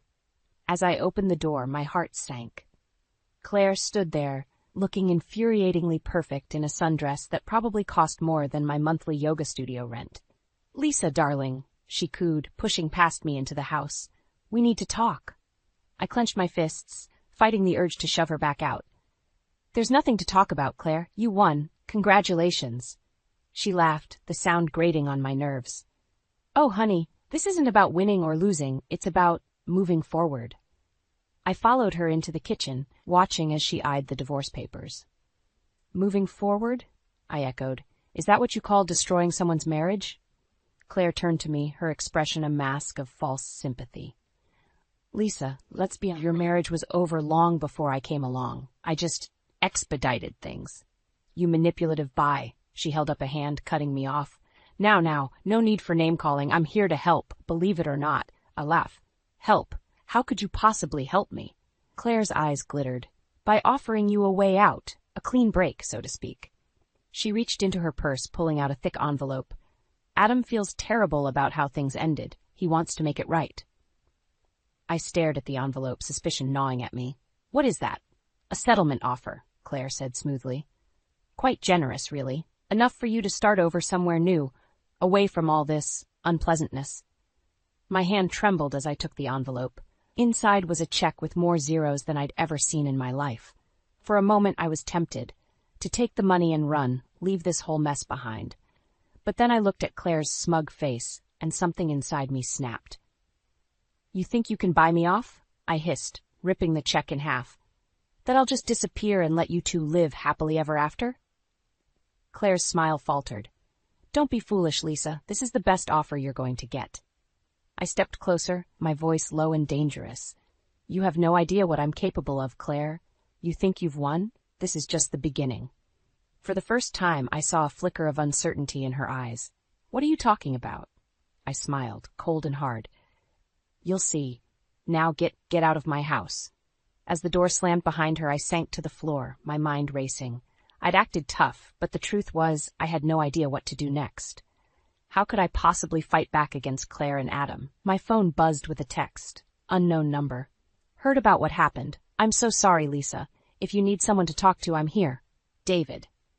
David, Claire's ex-husband. We'd met briefly at a party years ago before Claire had sunk her claws into him too. I hesitated, then typed back, Thanks, David. Could use a friendly ear right now. His response was immediate. Coffee tomorrow? I know a quiet place where we won't run into anyone. I stared at the message, an idea forming. Claire had taken everything from me, used her knowledge of my life to manipulate Adam. But two could play at that game, and who would know Claire's weaknesses better than the man she'd discarded? My fingers flew across the keyboard. Perfect. See you then. As I hit send, a sense of calm washed over me. For the first time in weeks, I felt a glimmer of hope. Claire thought she'd broken me, but she'd only succeeded in setting me free. Free from the constraints of being the perfect wife, the understanding friend. I stood, walking to the mirror in the hallway. The woman staring back at me was different. Harder, determined. Game on, Claire, I whispered to my reflection. Let's see how you like it when the tables are turned. I picked up the phone again, dialing my lawyer. It was time to stop playing defense. Tomorrow, with David's help, I'd start planning my counterattack, and this time, I wouldn't hold back. The courtroom felt suffocating as I sat across from Adam, his eyes darting between me and Claire, who sat smugly in the gallery. My lawyer's voice droned on about asset division and alimony, but all I could focus on was the way Adam's hand twitched, as if longing to reach for Claire. Your Honor, my lawyer said, given Mr. Thompson's infidelity and Mrs. Thompson's contributions to their shared life, we're seeking a more equitable distribution of assets. Adam's lawyer jumped in, his voice grating. My client contests the characterization of events, Mrs. Thompson's controlling behavior. Objection, my lawyer interjected. Irrelevant and prejudicial. As they bickered, I caught David's eye in the back of the courtroom. He gave me a subtle nod, a reminder of our plan. I took a deep breath, steeling myself for what came next. Your Honor, I said, standing abruptly, if I may address the court? The judge peered at me over his glasses. This is unusual, Mrs. Thompson, but proceed. I walked to the center of the courtroom, feeling all eyes on me. I'd like to withdraw my petition for alimony and asset division. A collective gasp rippled through the room. Adam's jaw dropped while Claire's eyes narrowed suspiciously. I don't want anything from a man who couldn't honor his vows, I continued, my voice steady. Let him keep it all. I'll rebuild on my own terms. The judge looked bewildered. Mrs. Thompson, are you sure about this? I nodded firmly. Absolutely, Your Honor. I just want this divorce finalized as quickly as possible. As I returned to my seat, I caught a glimpse of Adam's face, a mixture of relief and confusion. He thought he was getting off easy. Little did he know, outside the courthouse, Claire cornered me. What are you playing at, Lisa? She hissed. I smiled serenely. No games, Claire. I'm just ready to move on. Her eyes flicked to David, who stood waiting by his car. With him. How pathetic. Careful, Claire, I warned softly. Your true colors are showing. As she stormed off, David approached. You were amazing in there, he said, squeezing my hand. I leaned into him, feeling a flutter in my chest that I hadn't experienced in years. Couldn't have done it without you. Over the next few weeks, Adam's transformation was startling. Without my carefully planned meals and exercise routines, he quickly put on weight. His once crisp suits grew tight, his chin doubling. I, on the other hand, threw myself into reinvention. With David's encouragement, I expanded my yoga studio, even starting a teacher training program. We spent evenings planning and dreaming, his business acumen complementing my passion perfectly. One night, as we celebrated the studio's expansion over dinner, my phone buzzed. Adam's name flashed on the screen. "Aren't you going to answer it?" David asked. I silenced the phone. No need. He's not my problem anymore. But curiosity got the better of me. Later that night, I listened to Adam's voicemail. "Lisa," his voice slurred, clearly drunk. "I messed up, Claire. She's not who I thought. Can we talk?" I deleted the message, a mix of emotions swirling inside me. Part of me wanted to gloat, to revel in his misery, but mostly I felt pity and relief that I'd escaped that fate. The next morning, I woke to find Claire exposed, trending on social media. Somehow, her history of home-wrecking and manipulation had leaked online. Her carefully curated image was in tatters. As I scrolled through the posts, my phone lit up with a text from David. "You didn't have anything to do with this, did you?" I stared at the message, my finger hovering over the reply button. This was the moment of truth. Did I take the high road, or embrace the darker path of revenge? The doorbell rang, interrupting my thoughts. I opened it to find Claire, mascara streaking down her face. "You," she snarled. "You did this." As she lunged at me, I realized the true battle was just beginning, and this time I was ready to fight fire with fire. I stood my ground as Claire's mascara-streaked face contorted with rage. Her manicured nails dug into my arms as she shook me violently. "You ruined everything," she shrieked. "How dare you?" I pried her hands off me, my voice steady. "I didn't do anything, Claire. Your past caught up with you." She lunged again, but this time I was ready. Years of yoga had honed my reflexes, and I easily sidestepped her attack. Claire stumbled, crashing into the entryway table. "What's going on here?" David's voice boomed from behind me. He must have arrived just in time to witness the chaos. Claire's eyes darted between us, realization dawning. "You too?" she spat. "You planned this together, didn't you?" Before I could respond, Adam's car screeched to a halt in front of the house. He lumbered out, his once trim physique now soft and bulging. "Claire," he called, his voice slurring slightly. "What are you doing here?" The scene before us was surreal. Claire, disheveled and wild-eyed, Adam, unkempt and swaying slightly, David, a pillar of strength beside me, and me, standing at the center of the storm I'd inadvertently created. "Adam," Claire cooed, her demeanor shifting instantly. "These two are trying to destroy us. We need to stick together." I watched as Adam's bleary eyes tried to focus. "Lisa," he mumbled, "I've been trying to call you." "I know," I said softly. "But it's too late, Adam." Claire's head whipped around. "Too late for what? What have you done?" David stepped forward, his voice calm but firm. "It's over, Claire. The truth is out there now. All of it." "What truth?" Adam asked, confusion etched on his face. I took a deep breath. "Claire's history, Adam, her pattern of manipulation, of destroying relationships, it's all been exposed online." Claire let out a strangled cry. "You can't prove anything." "We didn't have to," David said. "Your ex-boyfriends, the women whose lives you've ruined, they all came forward. The evidence was overwhelming." Adam stumbled back, his face ashen. "Is this true, Claire? Was I just another conquest?" Claire's mask slipped, revealing the cold calculation beneath. "Don't be ridiculous, Adam. We love each other. This is just Lisa's jealousy talking." But I could see the doubt creeping into Adam's eyes. He turned to me, his voice barely a whisper. "Lisa, I'm so sorry." The words I'd longed to hear for months now felt hollow. I shook my head. "It's not me you need to apologize to, Adam. It's yourself."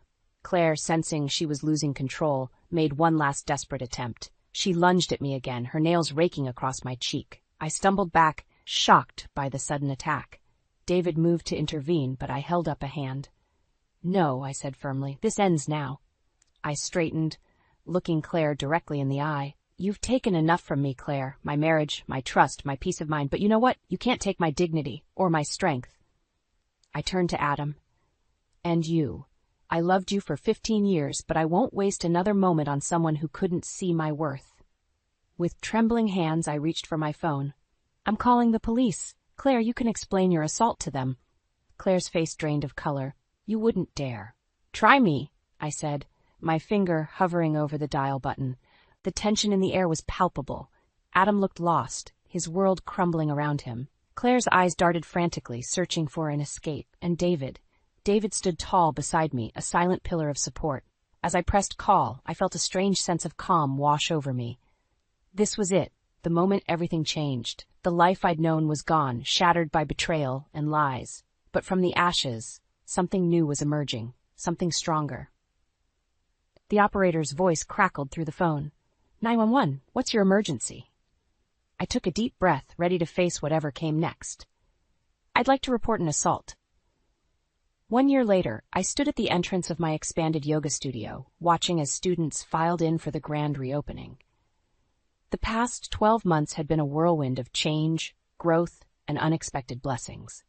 As I greeted familiar faces and welcomed newcomers, I caught sight of my reflection in the studio's mirrored wall. The woman staring back at me was transformed, confident, radiant, and free from the shadows of the past. David appeared beside me, his hand finding the small of my back. "Ready for your big day?" he asked, his eyes twinkling with pride. I nodded, feeling a surge of gratitude for his unwavering support. More than ready. As I prepared to lead the first class, my phone buzzed with a news alert. I nearly dropped it when I saw the headline, "Disgraced socialite Claire Donovan arrested for fraud." My hands trembled as I read the article. Claire's web of lies had finally unraveled completely. Her attempts to maintain her lavish lifestyle through increasingly desperate means had led to her downfall. And Adam? The article mentioned him briefly, a former associate who had cooperated with the investigation. I could only imagine how far he'd fallen. As I set my phone aside, I felt a weight lift from my shoulders. The last vestiges of my old life, of the pain and betrayal, were finally fading away. The class began, and I lost myself in the flow of movement and breath. As I guided my students through each pose, I felt a deep sense of purpose and fulfillment. This was where I belonged. After class, as the studio emptied, David approached with a small velvet box in his hand. My heart skipped a beat. "Lisa," he began, his voice thick with emotion. "This past year has been the most incredible journey. You've shown me what true strength and resilience look like. I can't imagine my life without you." He dropped to one knee, opening the box to reveal a stunning sapphire ring. "Will you marry me?" Tears welled in my eyes as I nodded, too overwhelmed to speak. As David slipped the ring onto my finger, I marveled at how life had come full circle. Later that evening, as David and I celebrated with a quiet dinner at home, my phone rang. It was Adam. I hesitated, then answered. "Hello?" "Lisa." His voice was ragged, barely recognizable. I saw the news about Claire. I wanted to apologize for everything." I closed my eyes, letting his words wash over me. "Thank you, Adam. I hope you find peace." As I hung up, I felt the last piece of the puzzle fall into place. I turned to David, who was watching me with concern. "Everything okay?" he asked. I smiled, feeling a sense of completion I'd never experienced before. "Everything is perfect." That night, as I lay in bed next to David, I reflected on the journey that had brought me here. The pain of betrayal, the fire of revenge, the joy of rediscovery, all of it had shaped me into the woman I was today. Claire had thought she was destroying my life, but in reality, she had set me free to find my true strength, to build a life on my own terms, and to love without fear or doubt. As I drifted off to sleep, I sent a silent thank you to the universe, for the challenges that had tested me, for the friends who had supported me, and for the love that had saved me. Tomorrow would bring new adventures, new challenges, but I was ready for them all. Because now I knew the truth. Happiness wasn't about having a perfect life. It was about finding perfection in the life you have. And as I snuggled closer to David, feeling the cool metal of my engagement ring against my skin, I knew that this moment, this life, was as perfect as it gets. The storm had passed, and I had not only survived, but thrived. Claire's manipulations, Adam's betrayal, they were all just chapters in a book that had led me here, to this moment of peace, of love, of true fulfillment. As sleep claimed me, I smiled. The best was yet to come, and I couldn't wait to see what the next chapter would bring. The phone slipped from my fingers, clattering to the floor as my world imploded. I stared at the cracked screen, the message still visible. "Nora, I'm so sorry to tell you this, But David's been lying. He hasn't been working for months. My hands trembled as I picked up the phone, reading the text from Benjamin again. David's brother had always been the black sheep of the family, but he'd never lied to me. Unlike my husband, apparently. Nora? Everything okay in there? David's voice called from the living room, concern lacing his words. I swallowed hard, willing my voice not to shake. Fine. Just dropped my phone. Lies. More lies. How long had this been going on? I took a deep breath, smoothing my shirt and plastering on a smile, before walking into the living room. David lounged on the couch, feet propped up on the coffee table, a beer in hand. The sight of him so relaxed, while I'd been working overtime to keep us afloat, made my blood boil. Hey, honey, he said, flashing that charming grin that used to make my heart flutter. Now it just made me sick. Want to order in tonight? I'm thinking Chinese. I perched on the arm of the chair across from him, studying his face. Actually, I was thinking we could talk about your job search. Any promising leads? David's smile faltered for a moment before he recovered. Oh, you know how it is. The market's tough right now, but I've got a few irons in the fire. Really? I pressed, my voice sharper than intended. Because Benjamin seems to think you haven't been looking at all. The color drained from David's face. You talked to Ben? Nora, you know he's always trying to stir up trouble. Don't. I held up a hand, cutting him off. Just don't lie to me anymore, David. How long have you been unemployed? He set down his beer, running a hand through his hair. It's not what you think. How? Long. David sighed, shoulders slumping. 3 months. The room spun. That 3 months of lies, of watching me struggle to make ends meet while he sat at home. 3 months of his mother, Michelle, criticizing my inability to take care of her son properly. Why? I whispered, fighting back tears. Why would you do this to us? I didn't mean for it to go on this long, David said, leaning forward. I lost my job and I was ashamed. I thought I'd find something quickly, but then... But then what? I snapped. You decided it was easier to let me carry the burden while you played video games all day? David flinched. That's not fair. I've been depressed, Nora. You know how hard it's been for me. I laughed bitterly. Oh, I'm sorry. I didn't realize your depression gave you the right to lie to your wife for months on end. The doorbell rang, startling us both. David stood, reaching for his wallet. That'll be Mom. I invited her over for dinner. My jaw dropped. You what? I thought it might cheer us up, he said weakly. You know how she loves to cook. David, so help me God if you open that door. But it was too late. Michelle bustled in, arms laden with grocery bags. There's my boy, she cooed, kissing David's cheek before turning her critical gaze on me. Nora, dear, you look awful. Have you been getting enough sleep? I gritted my teeth, fighting the urge to scream. Michelle, now's not a good time. Nonsense, she interrupted, heading for the kitchen. I'm making David's favorite pot roast. Lord knows the poor boy needs some proper nutrition. As Michelle prattled on about her son's favorite foods, I locked eyes with David. The guilt in his gaze confirmed everything. He'd been lying about more than just his job. I can't do this, I whispered, grabbing my keys and heading for the door. Nora, wait! David called after me, but I was already gone, slamming the door behind me. As I sat in my car, hands gripping the steering wheel, I realized this was just the beginning. The life I thought I knew was unraveling, and I had no idea how to stop it. I stormed into the teacher's lounge, slamming my lunch bag onto the table. My colleagues looked up, startled, but quickly returned to their conversations. All except for Sarah, my closest friend at work. Rough morning? She asked, sliding into the chair next to me. I laughed bitterly. You have no idea. David's mother is coming over for dinner tonight. Sarah winced. Michelle, I thought you banned her after the Christmas disaster. I did, I sighed, picking at my salad. But apparently, my husband has decided that my feelings don't matter anymore. Before Sarah could respond, my phone buzzed. Michelle's name flashed across the screen, and I groaned. Speak of the devil, I muttered, answering the call. Hello, Michelle. Nora, dear. Her saccharine voice dripped through the speaker.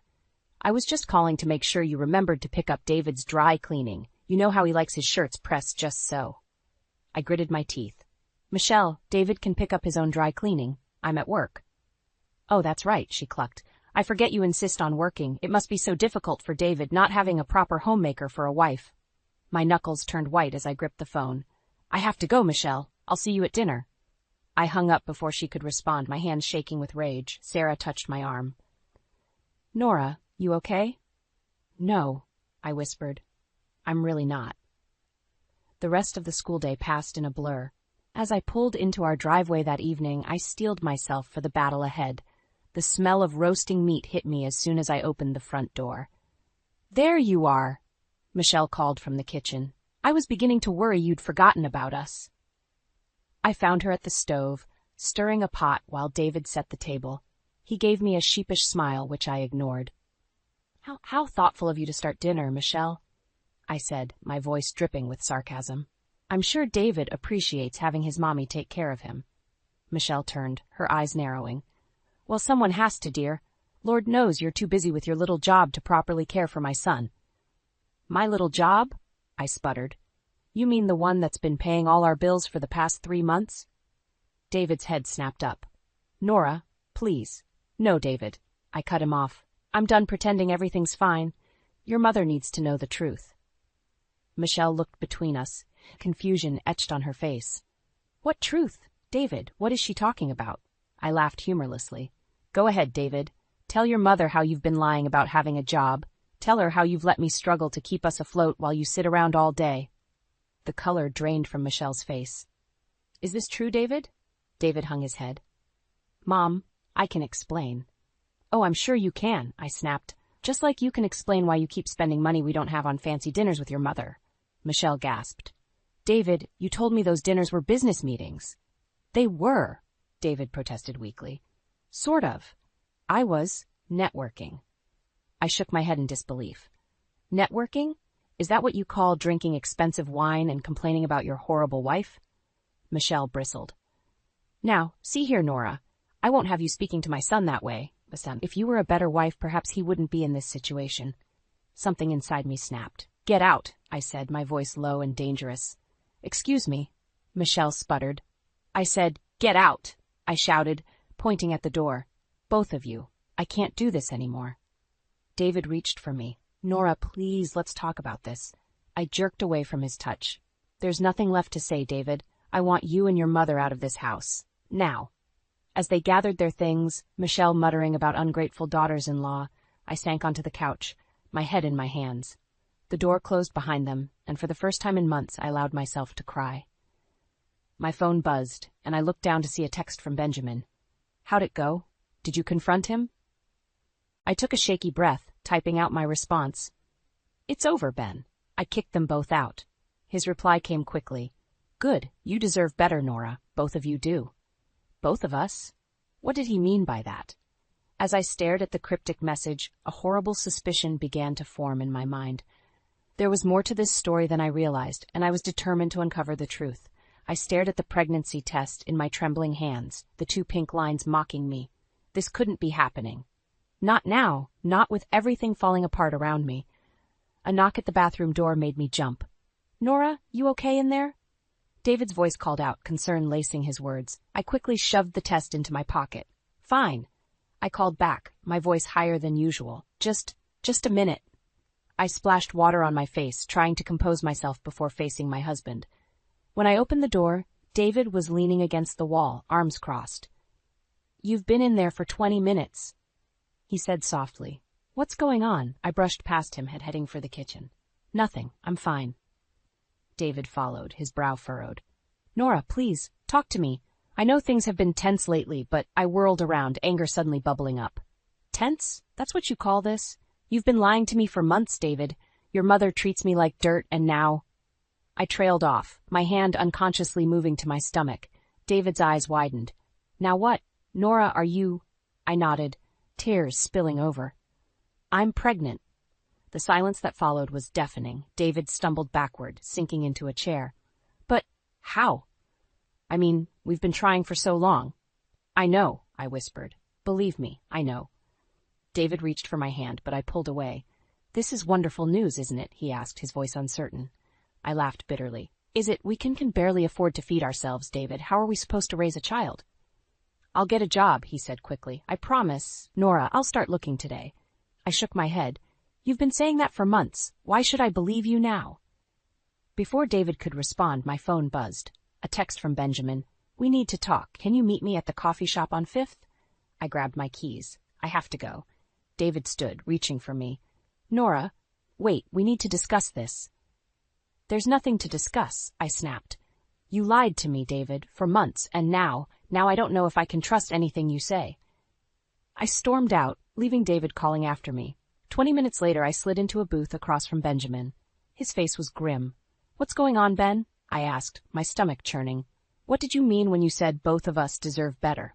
Benjamin sighed, running a hand through his hair. "Nora, there's something you need to know about David and Michelle." My blood ran cold. "What about them?" "They've been—" Benjamin hesitated. "They've been embezzling money from the family business. That's why David lost his job. He wasn't fired. He quit before he could be caught." The room spun. I gripped the edge of the table, trying to steady myself. That's not possible. David wouldn't." "He did," Benjamin said softly, "and Michelle's been helping him cover it up. That's where all the money for those fancy dinners has been coming from." Tears stung my eyes. "Why are you telling me this?" Benjamin reached across the table, squeezing my hand. "Because you deserve to know the truth, and because I can't stand by and watch them destroy you anymore." I pulled my hand away, suddenly feeling suffocated. "I have to go. I can't process this right now." As I stood to leave, Benjamin called out, "Nora, wait, there's more." I turned back, dreading what he might say next. "Michelle's been pressuring David to leave you," he said, his voice barely above a whisper. "She thinks you're holding him back. And David, he's been considering it." The world tilted on its axis. I stumbled out of the coffee shop, gasping for air. My phone buzzed incessantly. Texts from David asking where I was, if I was okay.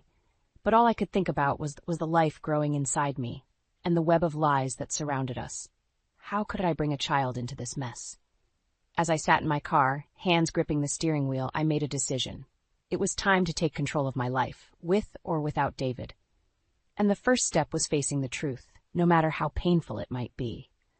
I stood in the doorway of our bedroom watching David adjust his tie in the mirror.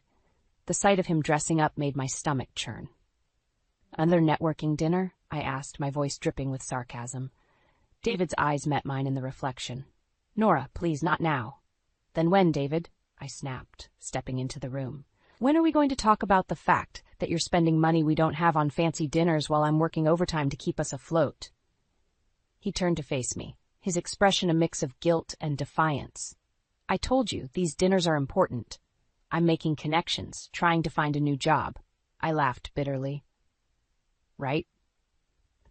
And I suppose your mother's presence at every single one of these networking events is just a coincidence?" David's jaw clenched. "Mom knows people. She's helping me."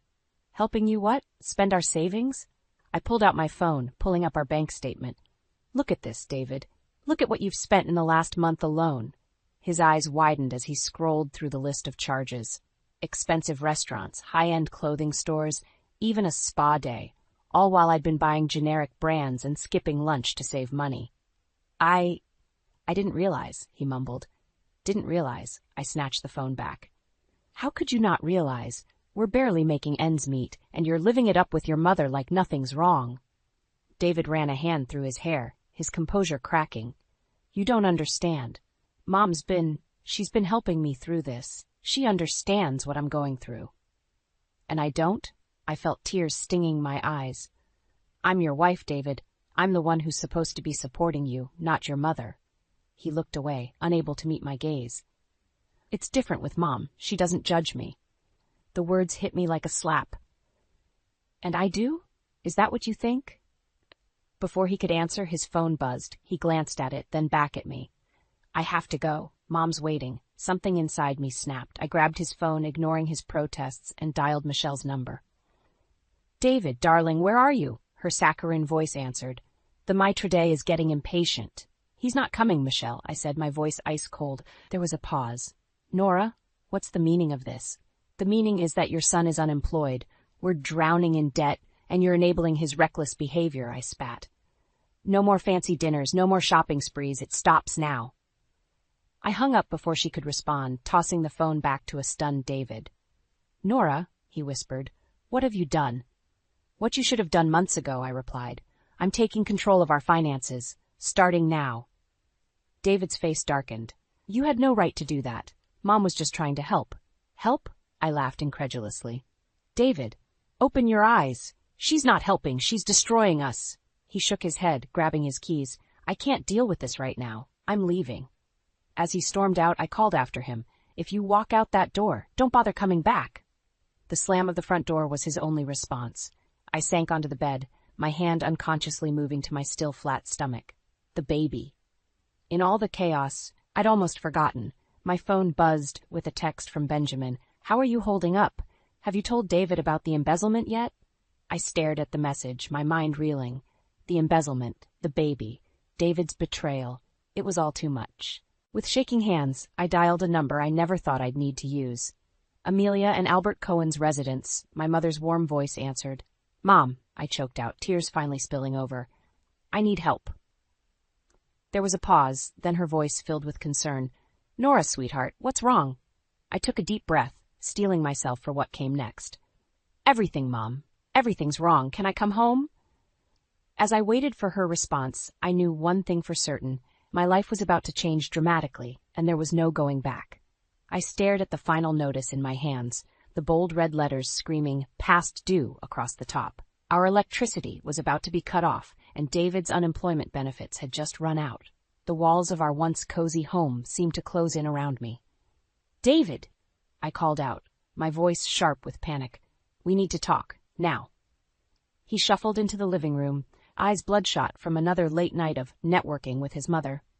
What is it, Nora? I'm not feeling great. I thrust the notice at him. This is what it is, David. We're about to lose power because you can't be bothered to look for a real job. He blinked at the paper, then shrugged. Mom will help us out. She always does. No, I said, snatching the notice back. No more handouts from Michelle. You need to find a job, David, today. He scoffed, flopping onto the couch. It's not that easy, Nora. The job market is tough right now. The job market is always tough for people who don't bother looking, I snapped. I've been carrying us for months, David. Months. And now with the baby coming. The baby, he interrupted, sitting up straighter. That's right. Maybe we should reconsider. I froze, my hand instinctively moving to my stomach. Reconsider what? David couldn't meet my eyes. Well, you know, given our financial situation, maybe now isn't the best time for a baby. The room spun. I gripped the back of a chair to steady myself. Are you suggesting what I think you're suggesting? He shrugged, still not looking at me. It's just something to think about. Mom agrees that. Your mother knows. I cut him off, my voice rising. You told your mother about our baby before we even decided what we're doing? David finally looked up, his expression defensive. She's family, Nora. She has a right to know. I'm your wife, I shouted, tears stinging my eyes. This is our decision, not hers. Just then my phone buzzed, a text from Benjamin. Nora, we need to talk. It's about the company finances. David's in deeper than you know. I looked from the phone to my husband, who was now pacing the room, muttering about how I never understood him. In that moment, something inside me hardened. David, I said, my voice eerily calm, I need you to tell me the truth. Right now. What really happened with your job? He stopped pacing, his face paling. What do you mean? I mean, I said, stepping closer, that I know about the embezzlement. I know you weren't fired. You quit before you could be caught. David's mouth opened and closed like a fish out of water. How did you? It doesn't matter, I cut him off. What matters is that you've been lying to me, about everything, and now you want me to give up our baby because you can't face the consequences of your actions? He reached for me, his eyes pleading. Nora, please, you don't understand. Mom and I, we had a plan. We were going to fix everything. I jerked away from his touch. Fix it how, David? By spending money we don't have? By lying to me at every turn? I did it for us, he shouted, his composure finally cracking. For our future. I laughed bitterly. Our future? There is no hour anymore, David. Not after this. I grabbed my keys and headed for the door. David called after me. Where are you going? I turned back, my hand on the doorknob. To see your brother, and then to a lawyer. This marriage is over, David. As I slammed the door behind me, I heard David's anguished cry. But for the first time in months, I felt a sense of clarity. The road ahead would be hard, but I knew what I had to do. For myself and for my baby, I had to break free from David's web of lies, no matter the cost. I stumbled through the front door, exhausted from another long day of teaching. The house was eerily quiet, and a sense of dread washed over me. Something was off. "David?" I called out, my voice echoing through the empty rooms. As I rounded the corner into the living room, I froze. There, sitting on our couch like she owned the place, was Michelle, and beside her, looking sheepish, was David. "What's going on?" I asked, my voice tight with suspicion. David stood, wringing his hands. "Nora, honey, we need to talk," Michelle chimed in, her saccharine voice grating on my nerves. "It's about Harold, dear. He's passed away." I blinked, trying to process the information. "David's father dead?" I'm so sorry," I managed to say. "When did this happen?" 2 days ago, David replied, not meeting my eyes. "The funeral's tomorrow." My mind reeled. 2 days. Why was I just hearing about this now? Before I could voice my confusion, Michelle spoke again. "The thing is, dear," she said, her eyes glinting with something that made my skin crawl, "I can't bear the thought of living alone in that big house. So, David and I have decided... We've decided that Mom should come live with us." David finished, his words hitting me like a physical blow. The room spun. I gripped the doorframe to steady myself. "You... what?" David stepped towards me, his hands outstretched. "It's just temporary, Nora, until Mom gets back on her feet." I jerked away from him, anger bubbling up inside me. "And when exactly? Were you planning on discussing this with me?" Michelle tittered, a sound that set my teeth on edge. "Oh, Nora, don't be dramatic. It's already decided. I'll be moving in tomorrow after the funeral." Something inside me snapped. "Like hell you will," I snarled, rounding on David. "How dare you make this decision without me? This is my home, too." David's face hardened. "Mom needs us, Nora. I thought you'd understand that." "Understand?" I laughed bitterly. "Understand what, David? That you've once again put your mother's needs above our marriage, above our child?" Michelle gasped, her hand flying to her chest. "Child? David, you didn't tell me?" "Because it's none of your business," I shouted, beyond caring about propriety. "Just like it's none of your business where you live. You are not moving in here, Michelle." End of discussion. David grabbed my arm, his grip tight. "Nora, that's enough. Mom's staying, and that's final." I wrenched my arm free, fury coursing through me. "No, David, what's final is this marriage. I'm done." The room fell silent. Michelle's mouth hung open in shock, while David stared at me, his face a mix of anger and disbelief. "You don't mean that," he whispered. "I do," I replied, my voice steady despite the trembling in my hands. "I'm tired of being second best, David. I'm tired of your lies, your manipulations, and your complete disregard for my feelings." I turned to Michelle, who was now smirking triumphantly.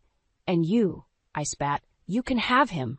You've always wanted to be the most important woman in his life. Congratulations, you've won." With that, I stormed out of the room, heading straight for our bedroom. I could hear David calling after me, but I ignored him as I began throwing clothes into a suitcase. As I zipped up the bag, David appeared in the doorway. "Nora, please," he begged. "Don't do this. We can work it out." I shouldered past him, pausing only to slip off my wedding ring. I placed it on the dresser, the soft clink seeming to echo in the tense silence. "There's nothing left to work out, David," I said, my voice barely above a whisper. "It's over." As I walked out the front door, I could hear Michelle consoling David, her voice sickly sweet.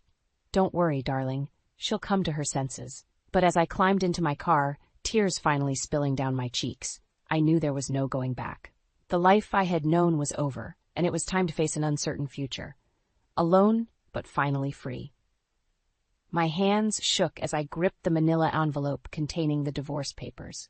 After weeks of agonizing and late-night consultations with my lawyer, it was finally time.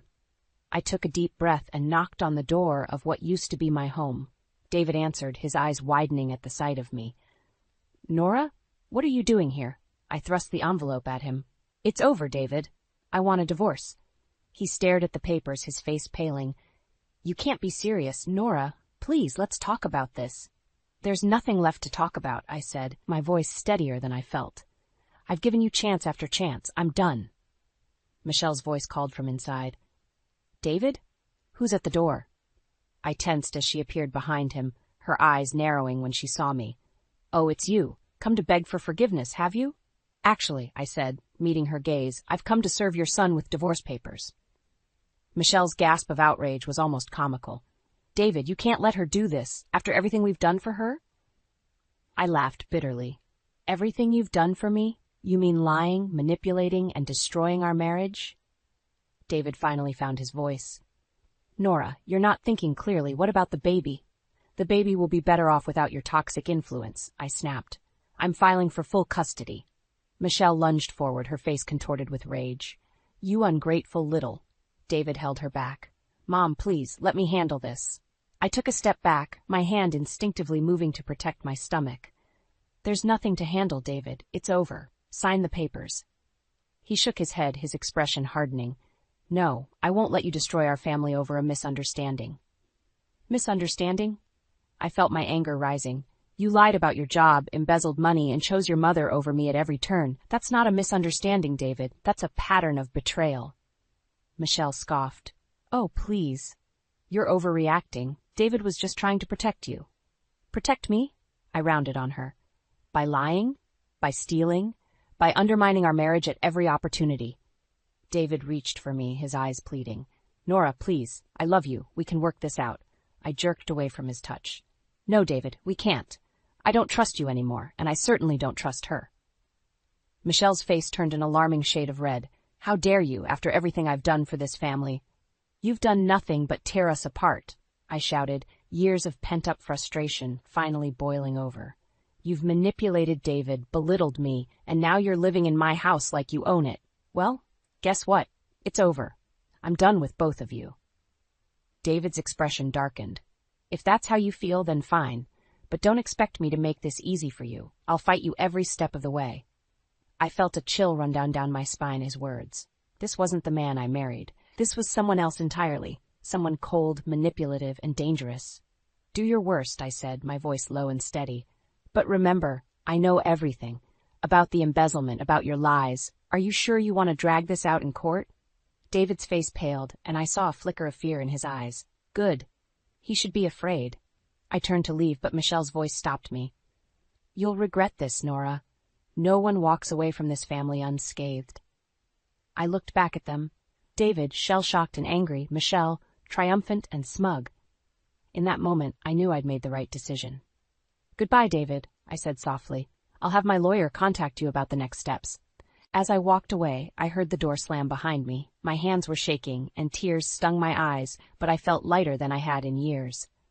The road ahead would be hard, but for the first time in a long time, I felt hope. I climbed into my car, one hand resting on my stomach. It's just you and me now, little one, I whispered. But we're going to be okay. I promise. As I drove away from my old life, I knew the battle was far from over. But I was ready to fight. For myself, for my baby, and for the future we deserved. My phone buzzed incessantly, a barrage of texts from David flooding the screen. I took a deep breath, steeling myself for what I knew would be our final conversation. We need to talk, I typed, my fingers trembling. His response was immediate. Come home. We can work this out. I laughed bitterly.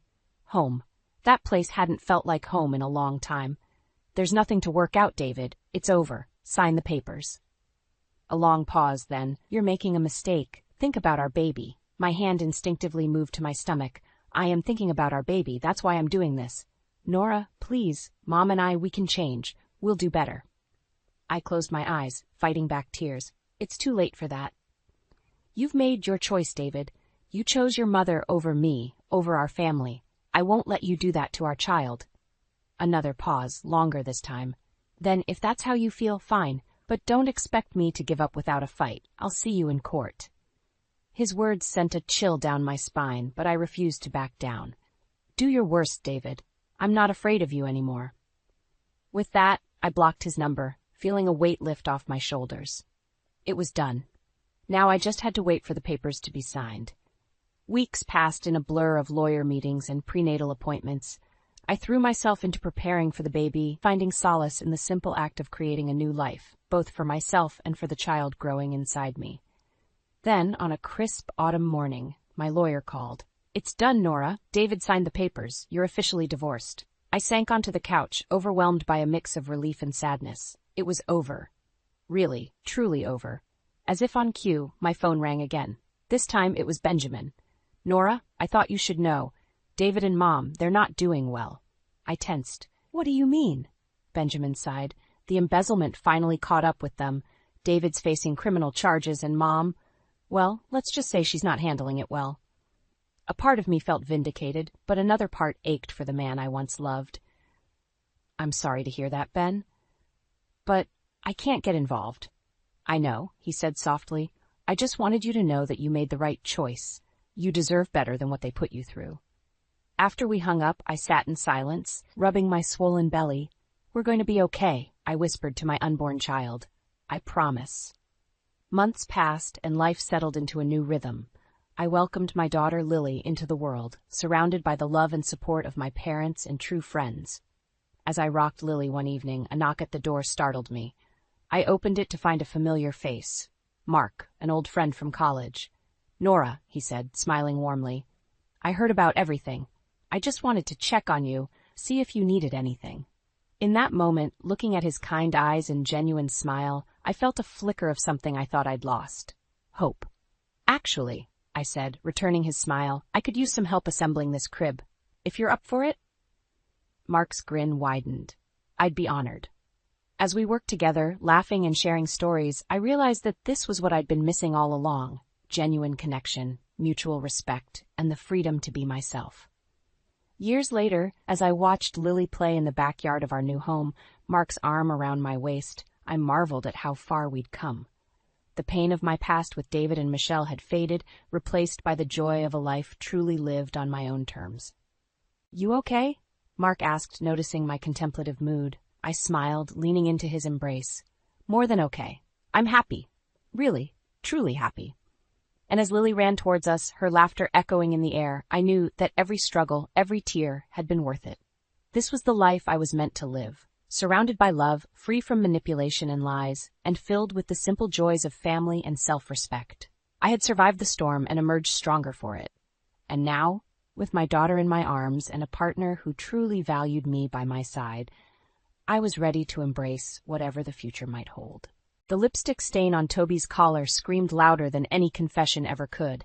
I stood frozen in our bedroom, his crumpled dress shirt dangling from my trembling fingers. My perfect world shattered in an instant, leaving me breathless and disoriented. "Jules, you home, honey?" Toby's voice echoed from downstairs, snapping me back to reality. I hastily shoved the shirt into the laundry basket, my heart pounding. "Up here!" I called out, forcing cheerfulness into my voice. Toby appeared in the doorway, his charming smile intact.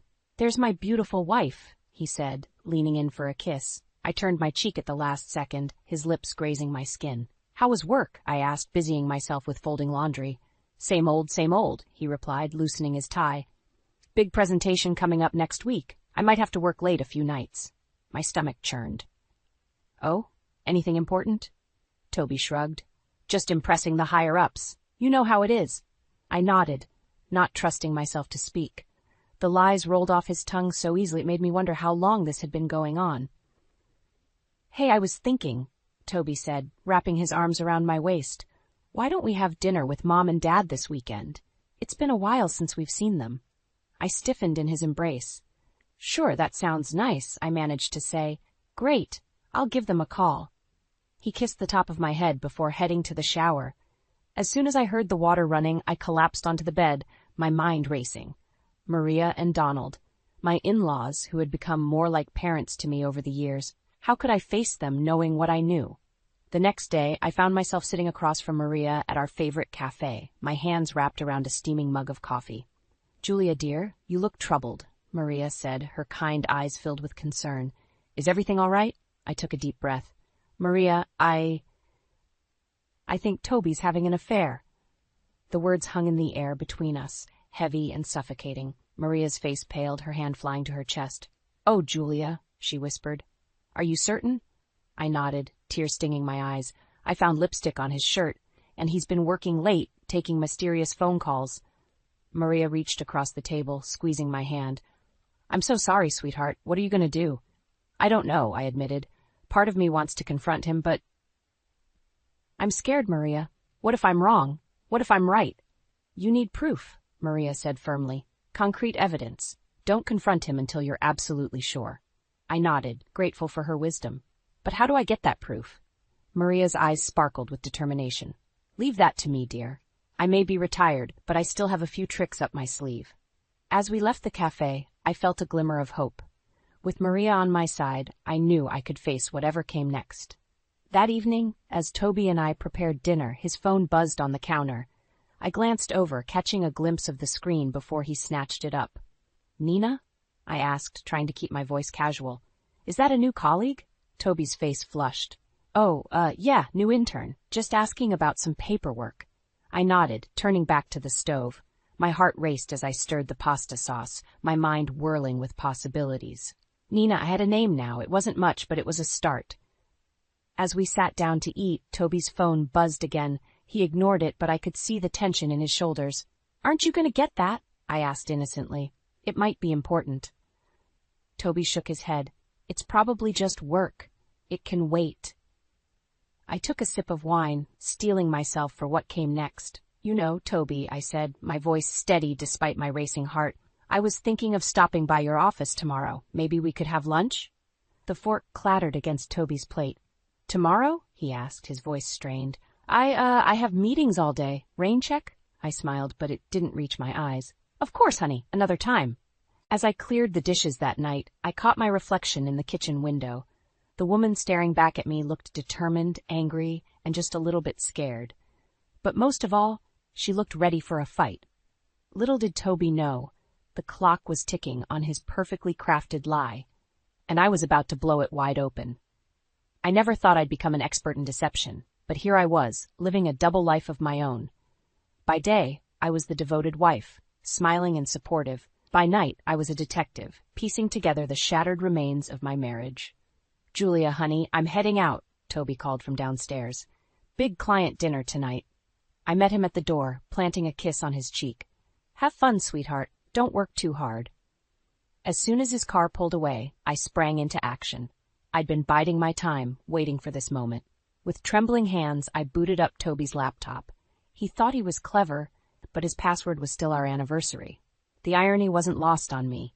Emails, calendar entries, text messages, they all painted a damning picture. Toby and Nina's affair wasn't just a fling, it was a full-blown relationship.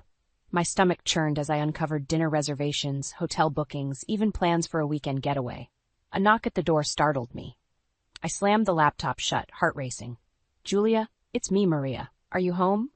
I let out a sigh of relief, opening the door to my mother-in-law's concerned face. I brought reinforcements, Maria said, holding up a bottle of wine. Thought you could use a friend tonight. As we settled on the couch, Maria's eyes narrowed. What have you found out? I spilled everything, the emails, the secret rendezvous, the lies. Maria listened, her face a mix of sorrow and anger. That boy, she muttered, shaking her head. I raised him better than this. What do I do, Maria? I asked, my voice breaking. I can't confront him without proof he can't deny. Maria's eyes glinted with determination. We need something concrete, something he can't talk his way out of. Just then, my phone buzzed. It was a text from an unknown number. You deserve to know the truth. Meet me at Riverside Park tomorrow at noon. N. I showed Maria the message, my hands shaking. It has to be Nina, I whispered. Maria squeezed my hand. Be careful, Julia. This could be a trap. The next day, I found myself pacing nervously by the park fountain. A young woman approached, her eyes darting around nervously. Julia? She asked. At my nod, she continued. I'm Nina. I think we need to talk. We sat on a nearby bench, an uncomfortable silence stretching between us. Why are you doing this? I finally asked. Nina's eyes filled with tears. Because I can't live with the guilt anymore. Toby, he told me you were separated, that your marriage was over. By the time I found out the truth, I was in too deep. She handed me a manila envelope. Here's everything. Texts, photos, hotel receipts. I'm so sorry, Julia. I never meant to hurt anyone. As Nina walked away, I sat there, the weight of the envelope heavy in my hands. Part of me wanted to tear it open right there, but I couldn't bring myself to do it. That evening, I sat at the dining table, the envelope before me, when Toby walked in. Hey, beautiful, he said, leaning in for a kiss. How was your day? I looked up at him, searching his face for any sign of remorse, any flicker of the man I thought I'd married. There was nothing. It was enlightening, I replied, my voice steady. How about yours? Toby launched into a story about his day, lies flowing effortlessly. As he talked, I made a decision. I wouldn't confront him. Not yet. I needed time to process, to plan my next move. Actually, Toby, I interrupted, I was thinking of visiting my sister this weekend. And would you mind if I took a few days? He looked relieved. Of course not, honey. You deserve a break. As I packed my bag that night, my resolve strengthened. I'd use this time away to strategize, to prepare for the confrontation to come. Toby had no idea what was coming, but I did.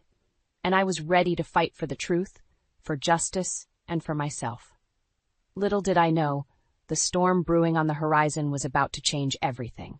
The drive to Maria and Donald's house felt like the longest journey of my life. The manila envelope sat on the passenger seat, a ticking time bomb of truth. My hands gripped the steering wheel so tightly my knuckles turned white. As I pulled into their driveway, I saw Maria's concerned face peering out the window. She rushed out to meet me, enveloping me in a warm hug. "Oh, Julia," she murmured. "You look exhausted, dear. Come inside." Donald greeted me with a jovial smile, but his eyes held a hint of worry. "There's my favorite daughter-in-law. What brings you by on this fine day?" I took a deep breath, clutching the envelope to my chest. I have something I need to show you both." We settled in their cozy living room, the air thick with tension. With trembling hands, I opened the envelope and spread its contents on the coffee table. Maria gasped, her hand flying to her mouth. Donald's face darkened as he picked up a photo of Toby and Nina locked in an embrace. "I can't believe it," Donald whispered, his voice breaking. "Our boy, how could he do this?" Maria's eyes flashed with anger. "I'll tell you how. He's selfish, just like his father used to be." Donald's head snapped up. "What's that supposed to mean?" "Oh, don't act innocent, Donald," Maria retorted. "Remember Sandra from your office, 20 years ago?" I sat there, stunned, as years of buried resentment erupted between them. It was as if Toby's betrayal had ripped open old wounds, exposing the fragility of their own relationship. "Stop it," I shouted, surprising even myself. "This isn't about you. It's about Toby, and what we're going to do about it." The room fell silent. Maria and Donald looked at me, then at each other, shame coloring their faces. "You're right, Julia," Maria said softly. "I'm sorry. We're here for you, sweetheart. What do you need from us?" I took a deep breath. "I need your support. When I confront Toby, I can't do it alone. Will you stand with me?" Donald reached out, squeezing my hand. "Of course we will. Your family, Julia. No matter what happens with Toby, that won't change." As we discussed our plan, a weight lifted from my shoulders. I wasn't alone in this fight. I had allies, people who loved me and believed in me. Just as we were wrapping up, my phone buzzed. It was a text from Toby. "Surprise! Got off work early. Where are you? Thought we could have a nice dinner tonight." My heart raced. I showed the message to Maria and Donald. "It's time," Maria said, her voice steady. "Are you ready?" I nodded, a strange calm settling over me. "Let's do this." We drove to my house in separate cars, parking down the street to avoid tipping off Toby. As we approached the front door, I could see him through the window, pacing in the living room. I turned to Maria and Donald, their faces a mix of determination and sorrow. "Whatever happens in there," I said, "thank you for being here." Maria squeezed my arm. "We're right behind you, dear." With a deep breath, I unlocked the door and stepped inside. Toby's face lit up when he saw me, then quickly fell as Maria and Donald followed. "Mom? Dad? What's going on?" he asked, his voice wavering. I stood tall, looking him straight in the eye. "We need to talk, Toby, about Nina." The color drained from his face. In that moment, I saw the facade crumble, revealing the scared, guilty man beneath. "Julia, I can explain," he started, but I held up my hand. "No more lies, Toby," I said, my voice stronger than I felt. "It's time for the truth. All of it." As I closed the door behind us, I knew that whatever happened next would change our lives forever. The confrontation I had been dreading was finally here, and there was no turning back. The silence that followed my demand for truth was deafening. Toby's eyes darted between me, Maria, and Donald, panic etched across his face. I could almost see the gears turning in his head, desperately searching for a way out. "Julia, please," he finally said, his voice barely above a whisper. "Can we talk about this privately?" I shook my head, standing my ground. "No more secrets, Toby. Whatever you have to say, you can say it in front of your parents." Maria stepped forward, her eyes blazing with disappointment. How could you, Toby? We raised you better than this. Toby's shoulders slumped in defeat. I'm sorry. It just happened. Nina and we... Don't you dare say it just happened, I interrupted, my voice shaking with anger. Affairs don't just happen. You made a choice, Toby. Every single time. As the ugly truth spilled out, I watched the family I thought I knew crumble before my eyes. Donald sat heavily on the couch, his face ashen. Maria paced the room, alternating between comforting me and berating her son. Suddenly, Donald clutched his chest, gasping for air. Dad? Toby cried out, rushing to his father's side. Donald, Maria exclaimed, her anger instantly replaced by fear. I sprang into action, grabbing the phone to call 911. As we waited for the ambulance, I held Donald's hand, willing him to hold on. The paramedics arrived in what felt like hours, but was only minutes, whisking Donald away to the hospital. The ride to the emergency room was tense, filled with worried glances and unspoken accusations. As we sat in the waiting room, the weight of everything that had happened crashed down on me. I excused myself, needing a moment alone. In the hospital bathroom, I splashed cold water on my face, staring at my reflection in the mirror. The woman looking back at me seemed like a stranger, tired, angry, and scared. How had we gotten here? When I returned to the waiting room, I found Toby and Maria in a heated argument. This is all your fault, Maria hissed, her voice low but intense. If you hadn't been so selfish, your father wouldn't be in there fighting for his life. Toby's face crumpled. Mom, I never meant for any of this to happen. I love Dad, I love Julia. Don't you dare say you love me, I cut in, my voice ice cold. Love doesn't do this, Toby. Before he could respond, a doctor approached us. Family of Donald Thompson? We gathered around him, holding our breath. Mr. Thompson has suffered a mild heart attack, the doctor explained. We've stabilized him, but he'll need to stay for observation and possibly undergo some procedures. Relief washed over us, quickly followed by a new wave of tension. Donald was okay for now, but the crisis was far from over. As Maria went to see Donald, I found myself alone with Toby in the hallway. He reached for my hand, but I pulled away. Julia, please, he begged. We can work through this. I'll do anything. I looked at him, really looked at him, and felt nothing but a hollow ache where love used to be. I don't think we can, Toby. Some things can't be fixed. Just then my phone buzzed. It was a text from Nina. I heard what happened. I'm so sorry. There's more you need to know. Can we meet? I stared at the message, my mind reeling. What more could there possibly be? Toby peered over my shoulder, his face paling as he saw the text. Julia, don't.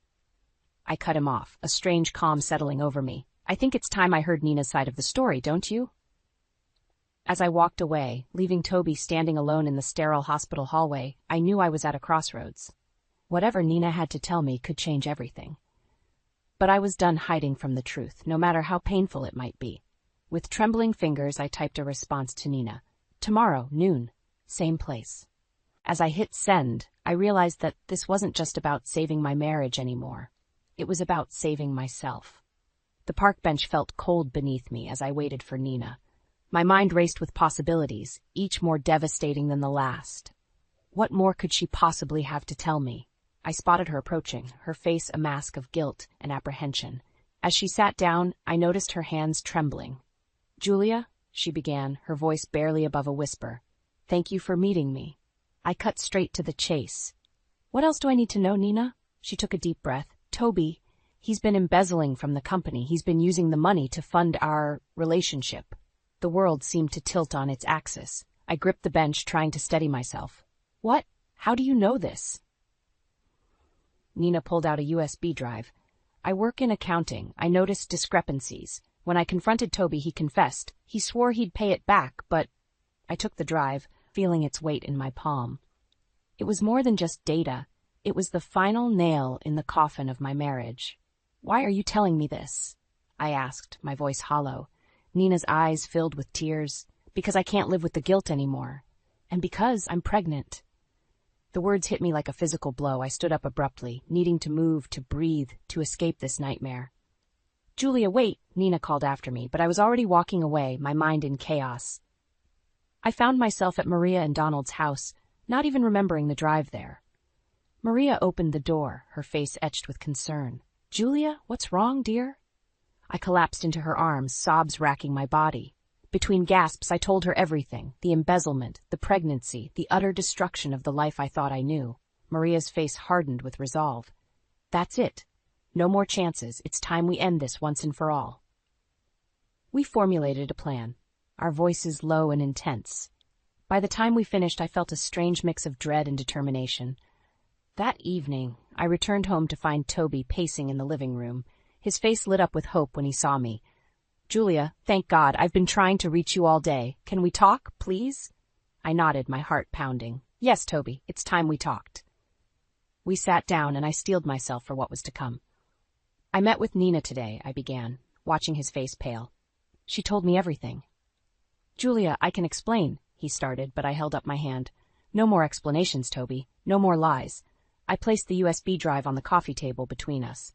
I know about the embezzlement, and I know about the baby. Toby's face crumpled, tears streaming down his cheeks.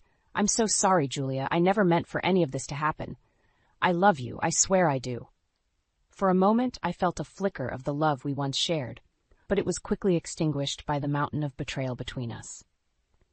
If you ever loved me, Toby, you'll do the right thing now, I said, my voice steady. Turn yourself in. Take responsibility for your actions. His head snapped up, eyes wide with fear.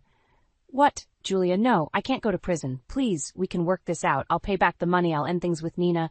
Just give me one more chance. I stood up, feeling stronger than I had in months. No, Toby, there are no more chances. You have until tomorrow morning to turn yourself in. If you don't, I'll go to the police myself. As I walked out of the room, leaving Toby sobbing on the couch, I felt a weight lift from my shoulders. For the first time in months, I was taking control of my life. I packed a bag, knowing I couldn't stay in this house tonight. As I reached for my car keys, my phone buzzed with a text from Maria. Whatever happens, we're here for you. Stay strong. With a deep breath, I stepped out into the night, ready to face whatever tomorrow would bring. The old Julia might have been broken by this, but not anymore. I was stronger now, and I was ready to fight for the life I deserved. The morning sun barely peeked through the curtains when my phone buzzed. It was a text from Maria. He's gone. Toby's car isn't here. What do we do now? My heart raced as I dialed the police, my voice surprisingly steady as I reported Toby's embezzlement and disappearance. The next few hours passed in a blur of statements and questions, the living room transforming into an impromptu investigation hub. As I watched the officers leave, promising to keep me updated, a strange calm settled over me. I turned to Maria and Donald, who had arrived to support me through this ordeal. I can't stay here, I said, my decision crystallizing as I spoke. I need space. Time to figure out who I am without Toby. Maria nodded, understanding in her eyes. You're always welcome with us, dear. But I shook my head. Thank you, but I think I need to do this on my own. Donald, still pale from his recent health scare, reached out and squeezed my hand. You're stronger than you know, Julia. We're here if you need us. As I packed my bags, my phone rang. It was Nina. I hesitated before answering. Julia, I'm so sorry, she sobbed. Toby came to see me last night. He was frantic, talking about running away together. When I refused, he threatened me. I'm scared, Julia. My blood ran cold. Nina, listen to me. Go to the police. Tell them everything, and thank you for telling me the truth. After hanging up, I sat on the edge of the bed, our bed, overwhelmed by the weight of everything that had happened. In just a few days, my entire world had shattered. But as I looked around the room, at the life Toby and I had built together, I realized it had been built on lies. With renewed determination, I finished packing and headed downstairs. Maria and Donald were waiting, concern etched on their faces. Nina called, I explained. Toby threatened her when she refused to run away with him. I told her to go to the police. Maria's face hardened. That boy, I don't even recognize him anymore. As we stood there, grappling with the new reality of our family, my phone buzzed again. This time, it was Toby. Julia, please. His voice was desperate. I can explain everything. Meet me at our spot in the park. One last time. I looked at Maria and Donald, torn between fear and a desperate need for closure. I have to go, I said. I need to end this once and for all. They protested, but I was resolute. I'll be careful, I promise, and I'll keep my phone on. The park was eerily quiet as I approached our old meeting spot, a secluded bench near the pond.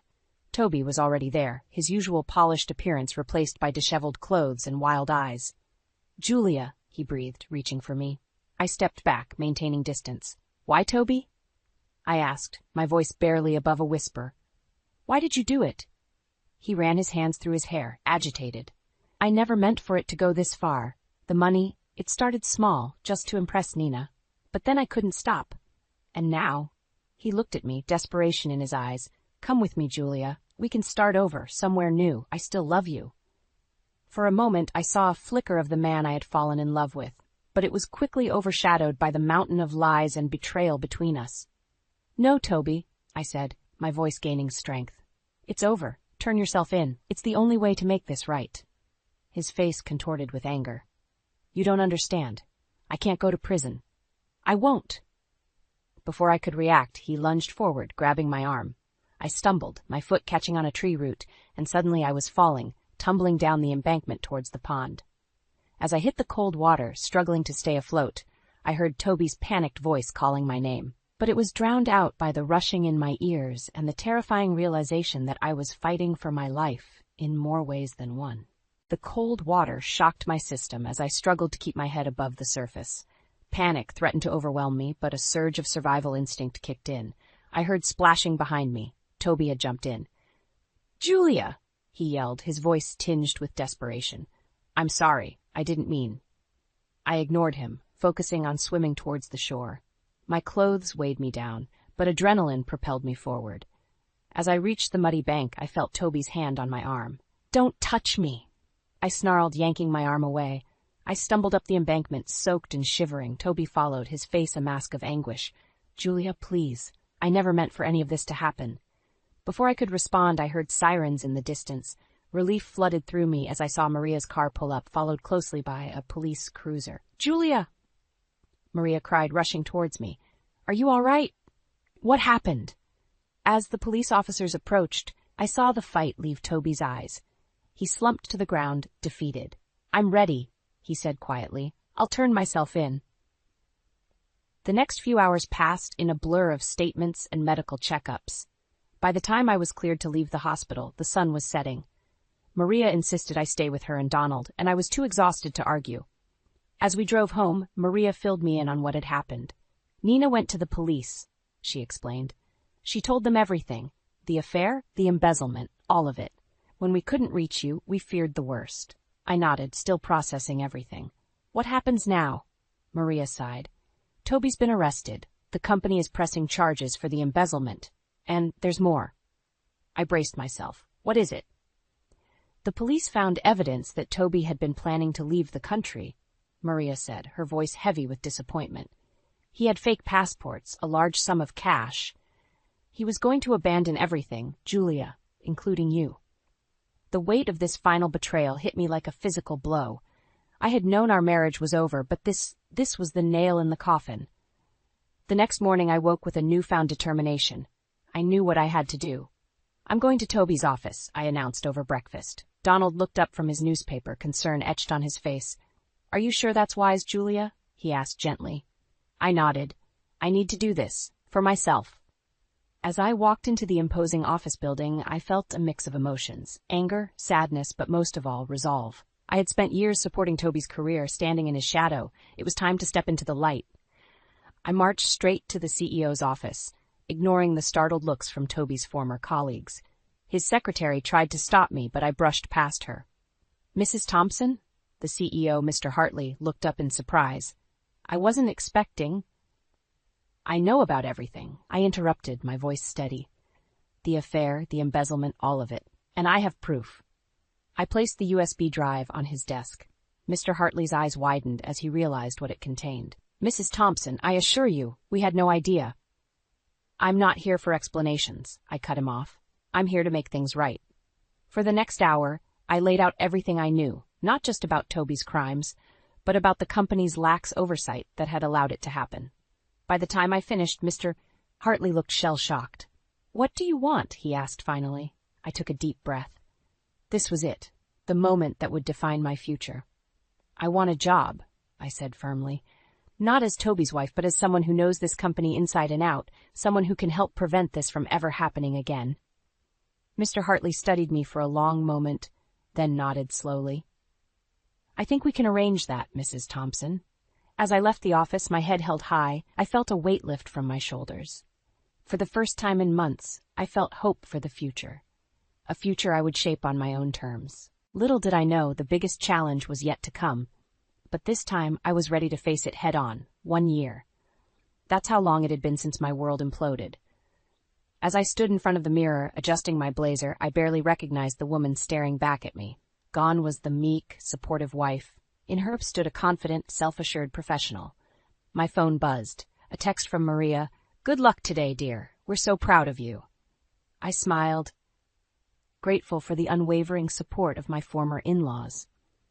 Despite everything, they had stood by me, choosing integrity over blood ties.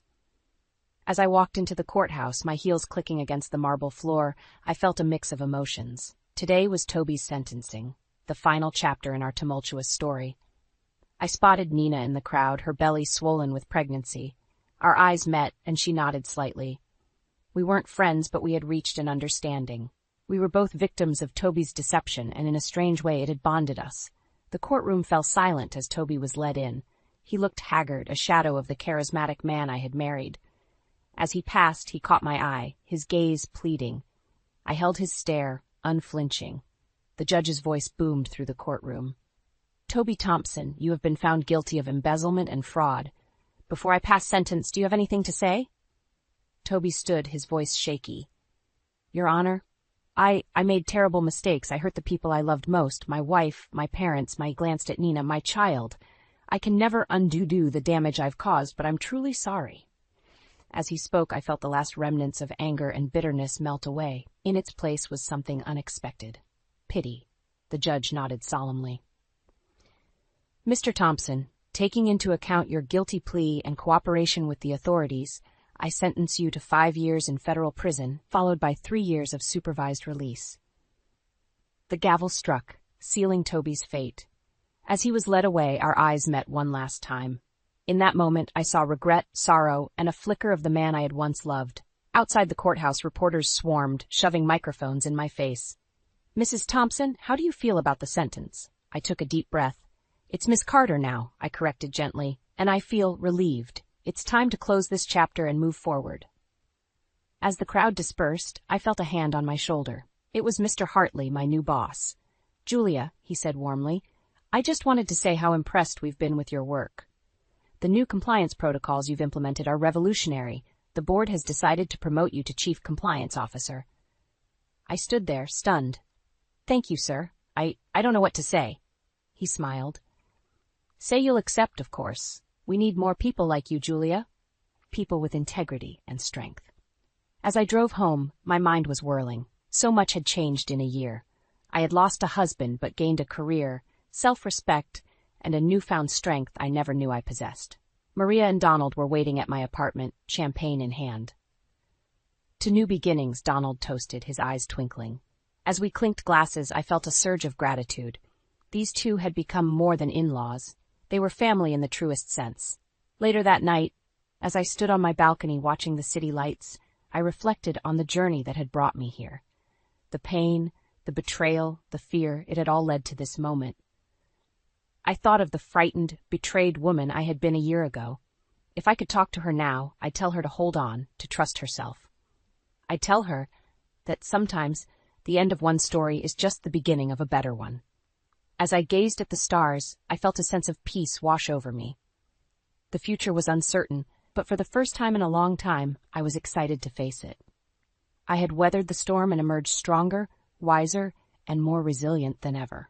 Tomorrow would bring new challenges, new opportunities, but tonight I celebrated my victory, not over Toby, not over circumstances, but over my own fears and limitations. I raised my glass to the night sky, a silent toast to the woman I had become, the woman who had faced betrayal, fought for justice, and found the strength to rebuild her life on her own terms. This wasn't an ending. It was a new beginning, and I was ready for whatever came next. The buzzing of Charlie's phone jolted me awake. I reached over to silence it, my fingers fumbling in the darkness. As I picked it up, the screen lit up with a message that made my heart stop. "Can't wait to see you tomorrow, baby. Last night was amazing." The text was from someone named Ava. I blinked, convinced I was still dreaming, but as I scrolled up, my stomach twisted into knots. There were dozens of messages, each more intimate than the last. "Charlie?"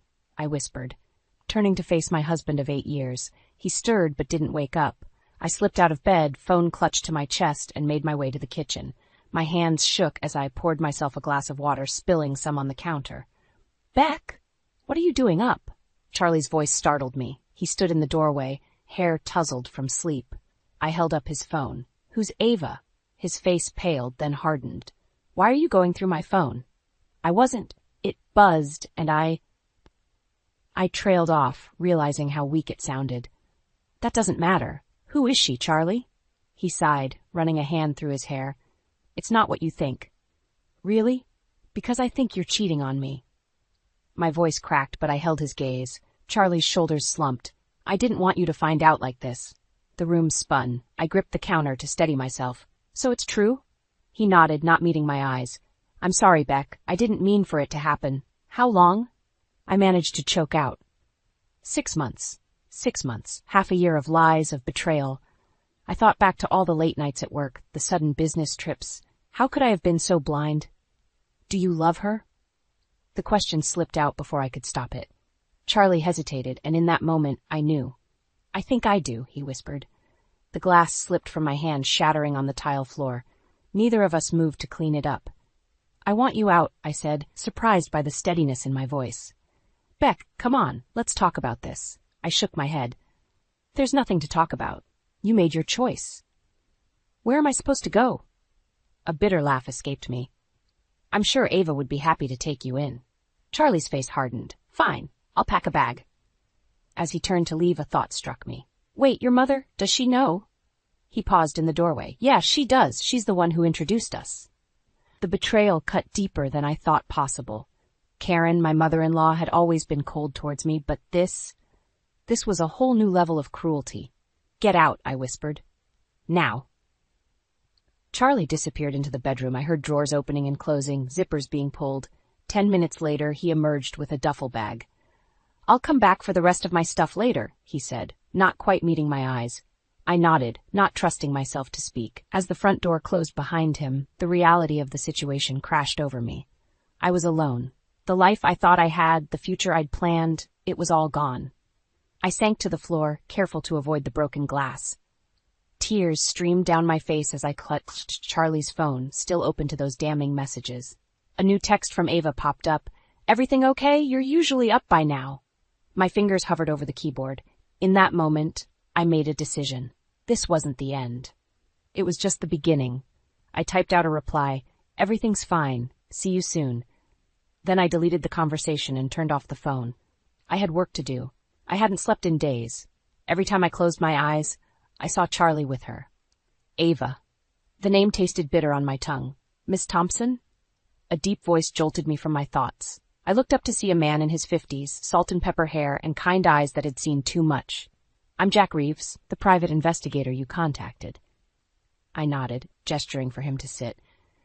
We were in a small cafe far from my usual haunts. I didn't want to risk running into anyone I knew. "What can you tell me about my husband?"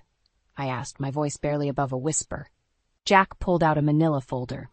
"Are you sure you want to see this, Miss Thompson? Sometimes ignorance is bliss." I steeled myself. "I need to know everything." He sighed, opening the folder. "Your husband has been spending a significant amount of time with a young woman named Ava Collins. They meet 3 to 4 times a week, usually at her apartment or at this hotel." He slid a photo across the table. My breath caught.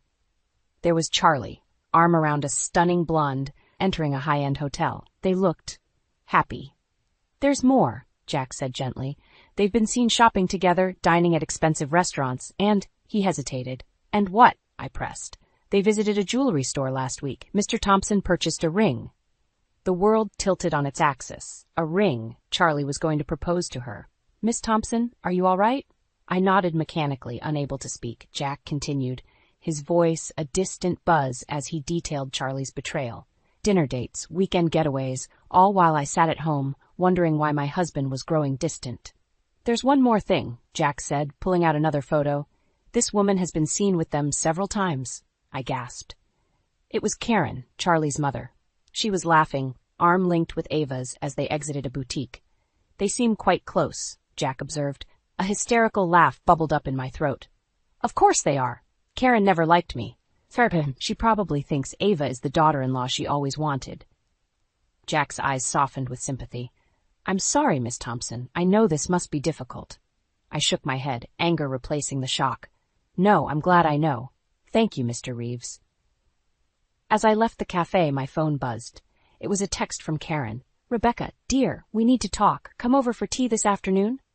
My fingers hovered over the keypad. Part of me wanted to confront her, to scream and rage about her betrayal. But a cooler, more calculated part of me held back. Knowledge was power, and right now I had the upper hand. Of course, Karen. See you at 3, I replied. I spent the next few hours in a daze, poring over the photos and information Jack had given me. Each new detail was a knife to my heart, but I forced myself to memorize everything. If I was going to face Karen, I needed to be prepared. At precisely 3 p.m., I rang Karen's doorbell. She answered with a smile that didn't reach her eyes.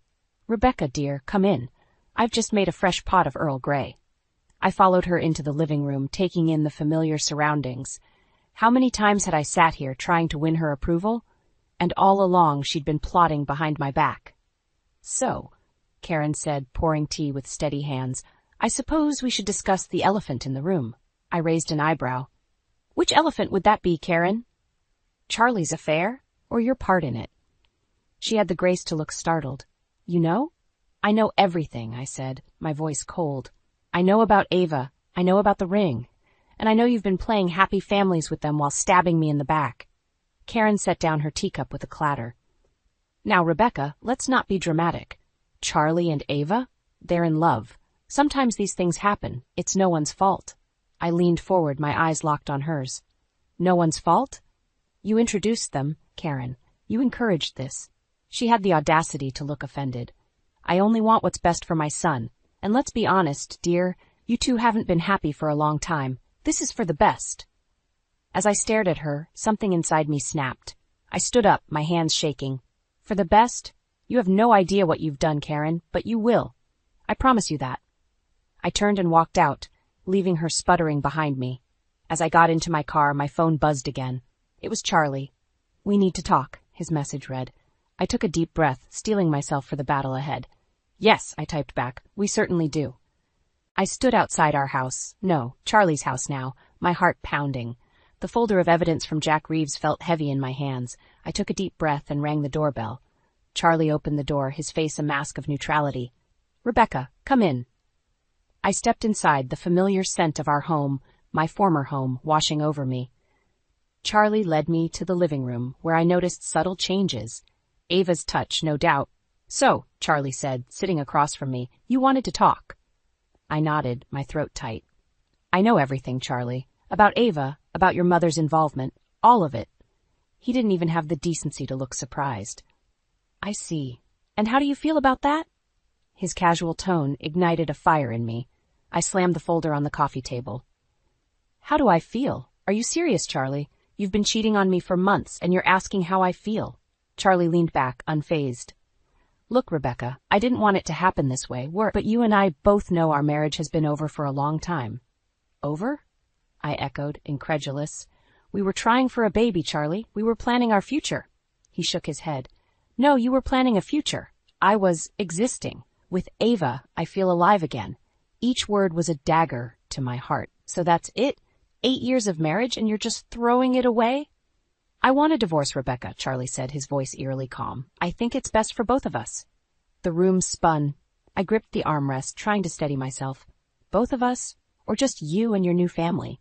Charlie's eyes flashed with anger for the first time. Don't bring my mother into this. She only wants what's best for me. I laughed bitterly. Oh, I'm sure she does, and I'm sure Ava is everything she ever wanted in a daughter-in-law, right? Leave Ava out of this, Charlie snapped. This is between you and me. Is it? I countered. Because from where I'm standing, it looks like you, Ava, and your mother have been quite the team. Charlie stood up abruptly. I'm not going to sit here and be attacked. I've made my decision, Rebecca. I want a divorce. and I hope we can handle this like adults." Something in me snapped. I rose to face him, my voice low and dangerous. "Like adults? You've been sneaking around behind my back, lying to my face, and now you want to handle this like adults?" "What do you want from me?" Charlie shouted, his composure finally cracking. "An apology? Fine. I'm sorry I fell out of love with you. I'm sorry I found happiness with someone else. Is that what you want to hear?" Tears stung my eyes, but I refused to let them fall. "What I want is for you to look me in the eye and tell me why. Why wasn't I enough? Why couldn't you just talk to me instead of betraying me?" Charlie's shoulders sagged. "I don't know, Rebecca. I couldn't do it anymore. The pressure, the disappointment every month when you weren't pregnant, it was killing me." His words hit me like a physical blow. "So this is my fault because I couldn't give you a child? That's not what I—" "Get out," I whispered. Charlie blinked. "What? Get out!" I screamed, grabbing the nearest object, a framed photo of our wedding day, and hurling it at him. It shattered against the wall as Charlie ducked. "Rebecca, calm down." "No, you don't get to tell me to calm down," I seethed. "You want a divorce? Fine, but don't you dare try to pin this on me. You're the one who broke us, Charlie. You and your precious Ava and your interfering mother." Charlie's face hardened. "Fine. I'll have my lawyer contact you. I hope you'll be more reasonable then." As he stormed out, slamming the door behind him, I collapsed onto the couch. The house felt cavernous, echoing with the ghosts of our shattered marriage. My phone buzzed. A text from Karen. "I heard you spoke with Charlie. Let's meet and discuss this civilly." I stared at the message, a cold determination settling over me. They thought they had won, that I would just roll over and accept defeat. They had no idea what was coming. I sat in the sterile waiting room of Dr. Patel's office, my hands trembling as I flipped through an outdated magazine. The familiar scent of disinfectant and anxiety filled my nostrils. How many times had I been here over the past few years, hoping for good news? "Mrs. Thompson?" The nurse called, her smile sympathetic. I followed her to the examination room, my heart pounding. Dr. Patel entered, her kind eyes meeting mine. "Rebecca, how are you doing?"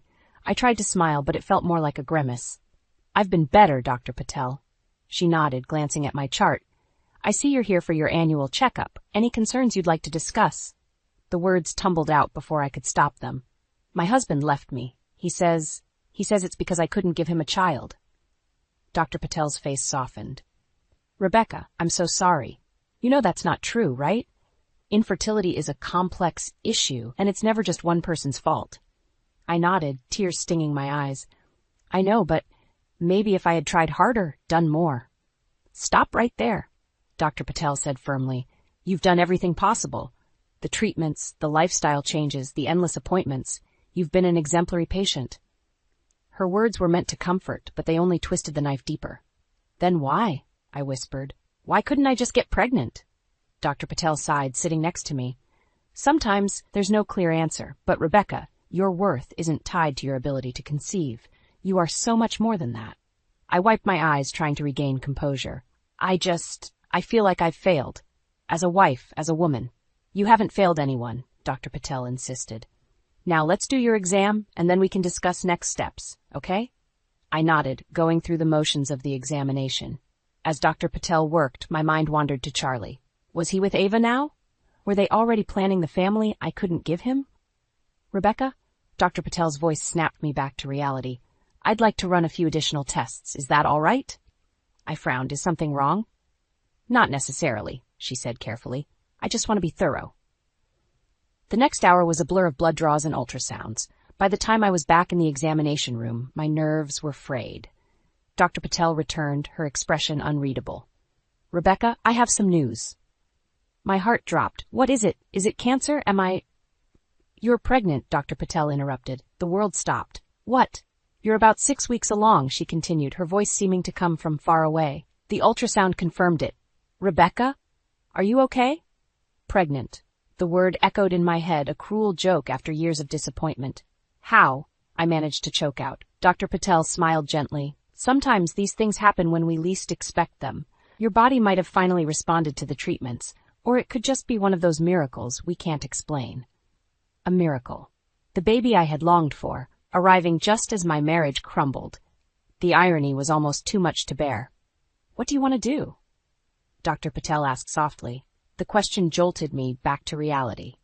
What did I want to do? Charlie's words echoed in my mind. The pressure, the disappointment every month when you weren't pregnant. It was killing me. Anger flared in my chest, hot and fierce. He had given up on us, on our dream, and now, when I finally had what we'd both wanted for so long, he was gone. "I want to keep it," I said, my voice stronger than I felt. "This is my baby, Dr. Patel. Mine." She nodded, squeezing my hand. "We'll take good care of both of you, Rebecca. You're not alone in this." As I left the office, my hand resting protectively on my still flat stomach, my phone buzzed. A text from Charlie. "My lawyer will be in touch about the divorce proceedings. I hope we can keep this civil." I stared at the message, a new resolve hardening within me. Civil? Oh, I'd show him civil. He wanted a divorce? Fine, but he had no idea what was coming. This baby was mine, and I would fight with everything I had to protect it. From Charlie, from Karen, from anyone who tried to hurt us. They thought they could discard me, replace me. They were about to learn just how wrong they were. The days after learning about my pregnancy blurred together in a haze of conflicting emotions. Joy battled with despair, hope with resentment. I found myself standing in front of the full-length mirror, scrutinizing my body for any signs of change. "You're in there," I whispered, placing a hand on my still flat stomach.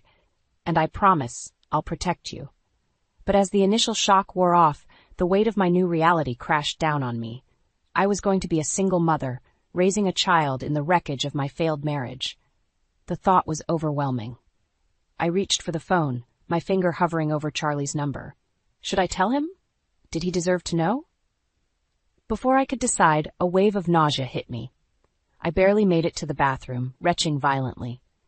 As I sat on the cold tile floor, tears streaming down my face, I heard my phone ping.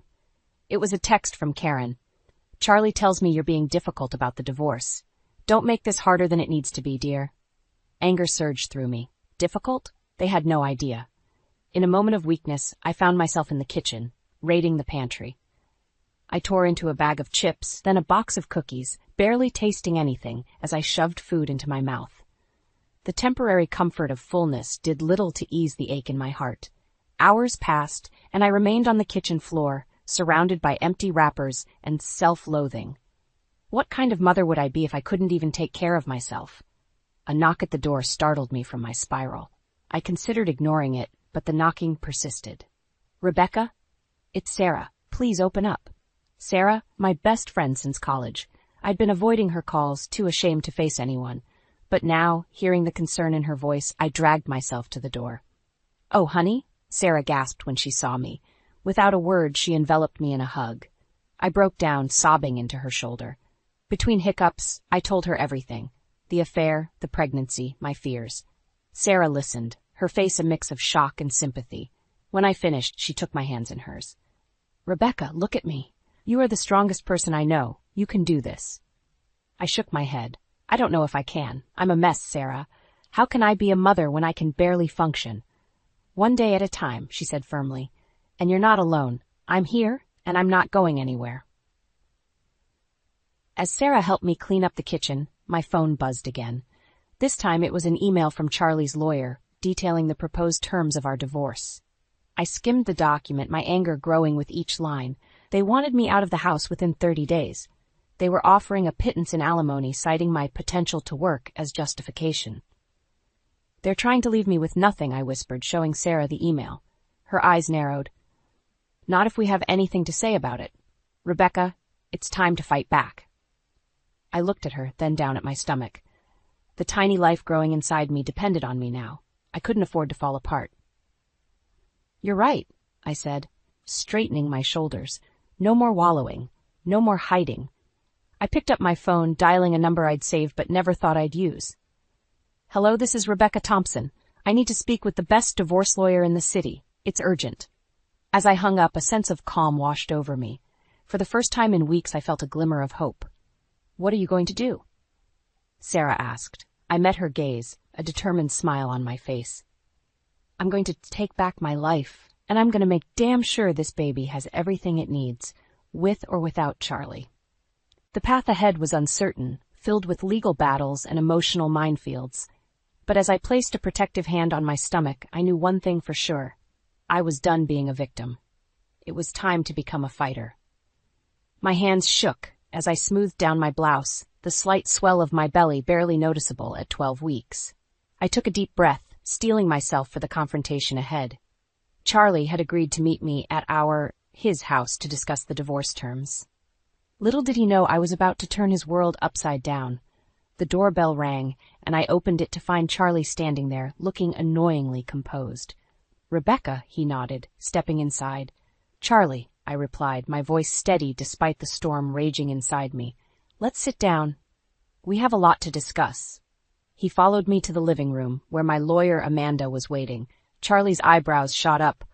"I thought this was going to be a private conversation." "Oh, it will be?" I assured him.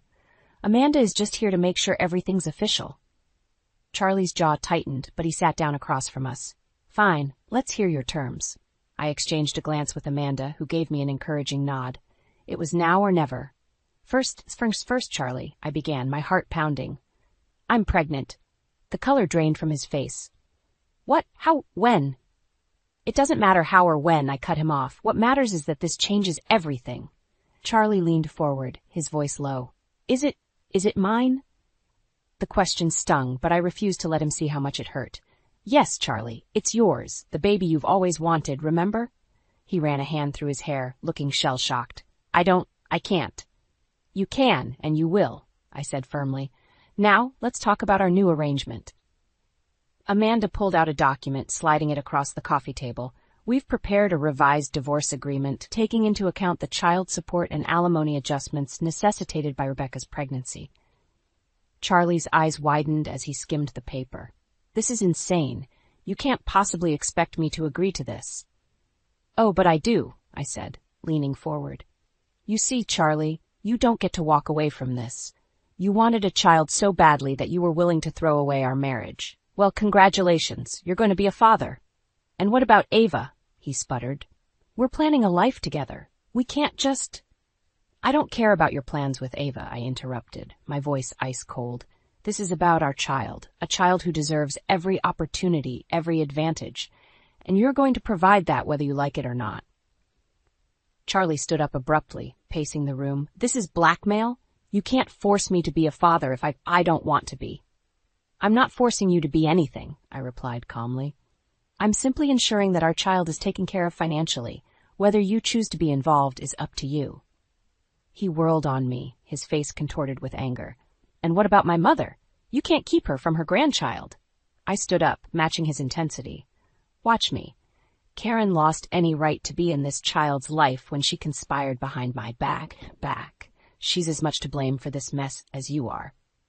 "You vindictive bitch," Charlie hissed. "You won't get away with this." Amanda cleared her throat. "Mr. Thompson, I'd advise you to watch your language. Everything said here can be used in court." Charlie deflated, sinking back into his chair. "I need time to think, to process all this." "You have 48 hours, I said, my voice unwavering. "After that, we move forward with or without your cooperation."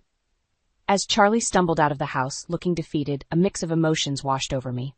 Triumph, fear, uncertainty, they all swirled together, making me dizzy. Amanda squeezed my shoulder. "You did well, Rebecca. Are you okay?" I nodded, placing a hand on my stomach. "I have to be, for both of us." As I watched Charlie's car disappear down the street, I knew the real battle was just beginning. But for the first time in months, I felt powerful. I was no longer the victim in this story. I was the author of my own destiny, and I would write a happy ending for my child, no matter what it took. The ink on the divorce papers had barely dried when my phone rang. Karen's name flashed on the screen, sending a jolt of anxiety through me. I hesitated, then answered. "Rebecca, we need to talk." Karen's voice crackled through the speaker, sharp and demanding. I took a deep breath, steeling myself. "About what, Karen?" "Don't play coy with me. Charlie told me everything. How dare you try to keep my grandchild from me?" I gripped the phone tighter, anger rising in my chest. "Your grandchild? The one you didn't think I could have? The one you replaced me for?" "That's ancient history," Karen snapped. "This is about family now. I have rights." "You have nothing." I interrupted, my voice ice cold. "You lost any right to this child when you conspired with Charlie and Ava behind my back. There was a pause, then Karen's tone turned sickeningly sweet. "Rebecca, dear, let's be reasonable. We can work this out, for the baby's sake," I laughed bitterly. "Oh, now you care about the baby? Where was that concern when you were introducing Charlie to his new girlfriend?" "I'm coming over," Karen declared. "We need to discuss this face to face." Before I could protest, she hung up. Panic set in as I realized she was on her way. I paced the living room, one hand on my swollen belly, trying to calm myself. The doorbell rang sooner than I expected. I opened it to find not just Karen, but Charlie and Ava standing there too. "What is this?" I demanded, blocking the doorway. Charlie stepped forward, his face a mask of determination. "We're here to talk about our child, Rebecca. All of us." The audacity of it all hit me like a physical blow.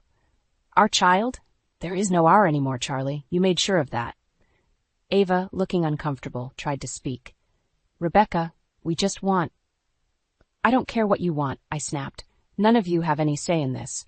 Karen pushed past me into the house, the others following. I felt cornered, outnumbered in my own home. "Now let's discuss this civilly," Karen said, sitting down as if she owned the place. "We're proposing shared custody. Charlie and Ava will be the primary caregivers, of course, but you'll have visitation rights." The room spun. I steadied myself against the wall, disbelief and rage warring inside me. "Are you out of your mind? You think you can just waltz in here and take my baby?" Charlie had the decency to look ashamed. "Beck, be reasonable. You can't do this alone. We can provide a stable home. 2 parents. 2 parents? I exploded. "You mean the man who abandoned me and the woman he cheated with? That's your idea of stability?" Ava flinched, but Karen pressed on. "Think about what's best for the child, Rebecca. A loving family, financial security." "Stop," I shouted, my voice breaking. "Just stop. You don't get to decide what's best. None of you do." I turned to Charlie, tears stinging my eyes. "You didn't want this baby when you thought I couldn't have one. You don't get to want it now." To Ava, "You were fine breaking up a marriage. Don't pretend to care about my child's well-being." And finally, to Karen, "And you orchestrated this whole thing. You don't get to play the doting grandmother now."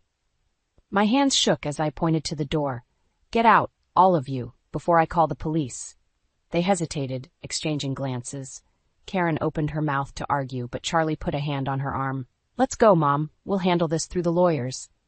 As they filed out, Charlie paused in the doorway. "This isn't over, Rebecca. That's my child, too." I slammed the door behind them, sliding down to the floor as sobs racked my body. My hand cradled my belly protectively. "It's okay, little one," I whispered through tears. "Mommy's here, and I'm not going anywhere." As the adrenaline faded, fear set in. They weren't going to give up. This was just the beginning of a war, and I was terrifyingly outnumbered. But as I felt a tiny kick beneath my palm, I knew one thing for certain. I would fight with everything I had. For myself and for my baby. The real battle was just beginning. The courthouse loomed before me, its imposing facade a stark reminder of the battle ahead. My hand rested protectively on my now prominent belly as I took a deep breath, steeling myself for the final showdown. "You ready?" Sarah asked, squeezing my arm reassuringly. I nodded, unable to speak past the lump in my throat. As we climbed the steps, I spotted Charlie, Ava, and Karen huddled together, their faces set in grim determination. My lawyer, Amanda, met us at the entrance. "Remember," she whispered, "stay calm, no matter what they say. We have the law on our side." The courtroom was a blur of polished wood and hushed voices. As the judge entered, I felt the weight of my future and my child's pressing down on me. "Your Honor," Karen's lawyer began, his voice dripping with false concern, "we're simply asking for reasonable visitation rights for the father and grandmother of this unborn child. Miss Thompson's attempts to exclude them from the baby's life are vindictive and not in the child's best interest." I clenched my fists, fighting the urge to scream. Amanda stood, her voice steady and clear. "Your Honor, my client has valid concerns about Mr. Thompson and his mother's involvement in her child's life. Their past actions, including Mr. Thompson's infidelity and Mrs. Karen Thompson's role in facilitating it, demonstrate a clear disregard for Ms. Rebecca Thompson's well-being." The arguments went back and forth, each word a dagger to my heart. I watched Charlie's face, searching for any sign of the man I once loved, but all I saw was a stranger, his eyes cold and determined. Finally, the judge spoke. "I've heard enough. Given the circumstances and the evidence presented, I'm granting full custody to Ms. Rebecca Thompson. Mr. Charlie Thompson will pay child support as outlined in the agreement. As for visitation rights, they will be at Miss Thompson's discretion, with the option for review in 1 year's time. The courtroom erupted in chaos. Karen leapt to her feet, her face contorted with rage. "This is an outrage! You can't keep me from my grandchild!" "Order!" the judge bellowed, banging his gavel. As the bailiff moved to restrain Karen, Charlie stood, his eyes meeting mine. For a moment, I saw a flicker of the man I once knew, regretful, maybe even a little lost. But then Ava touched his arm, and the moment was gone. Outside the courthouse, reporters swarmed us. Amanda fielded their questions while Sarah ushered me to the car. As we drove away, the enormity of what had just happened washed over me. "It's over," I whispered, tears streaming down my face. "We won." Sarah smiled, squeezing my hand. "You won, Rebecca. You fought for yourself and your baby, and you won." The next few months passed in a whirlwind of preparation. As my due date approached, I found myself reflecting on the journey that had brought me here. The pain, the betrayal, the fear, it had all led to this moment. When the first contraction hit, I was ready.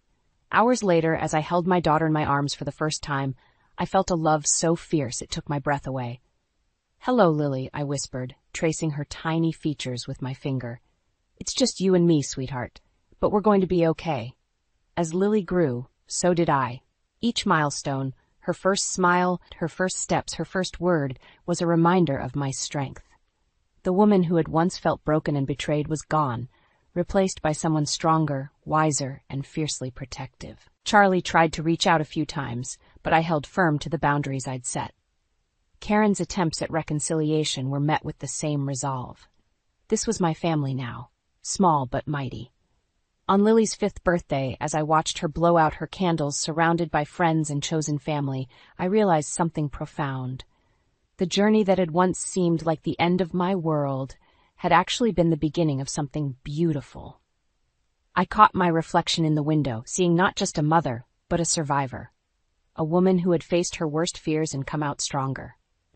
As Lily ran to me, her arms outstretched and her face beaming, I knew that every battle, every tear, every moment of doubt had been worth it. This was our happily ever after, hard-won and precious. And as I hugged my daughter close, I silently thanked the woman I used to be for fighting so hard to become the woman I am now. The phone rang just as I was about to sink into the couch with my favorite book. I glanced at the caller ID. Daniel. Sighing, I answered, "Hey, what's up?" "Laura, while you were away, I moved my parents' stuff in." Daniel's voice, casual and unapologetic, hit me like a thunderclap. "What do you mean?" My heart raced, and I sat upright, abandoning my book. "I told you we should have them live with us. They're here now." I felt the room spin. "Daniel, we never agreed on this. How could you decide this alone while I'm visiting Uncle John?" Daniel scoffed.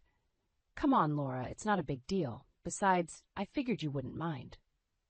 Mind? The audacity of his assumption left me speechless. This house, our home, was suddenly invaded by his unilateral decision. "Daniel, we need to talk about this." "No need, just stay there a bit longer. Honestly, it might be better if you don't come back at all."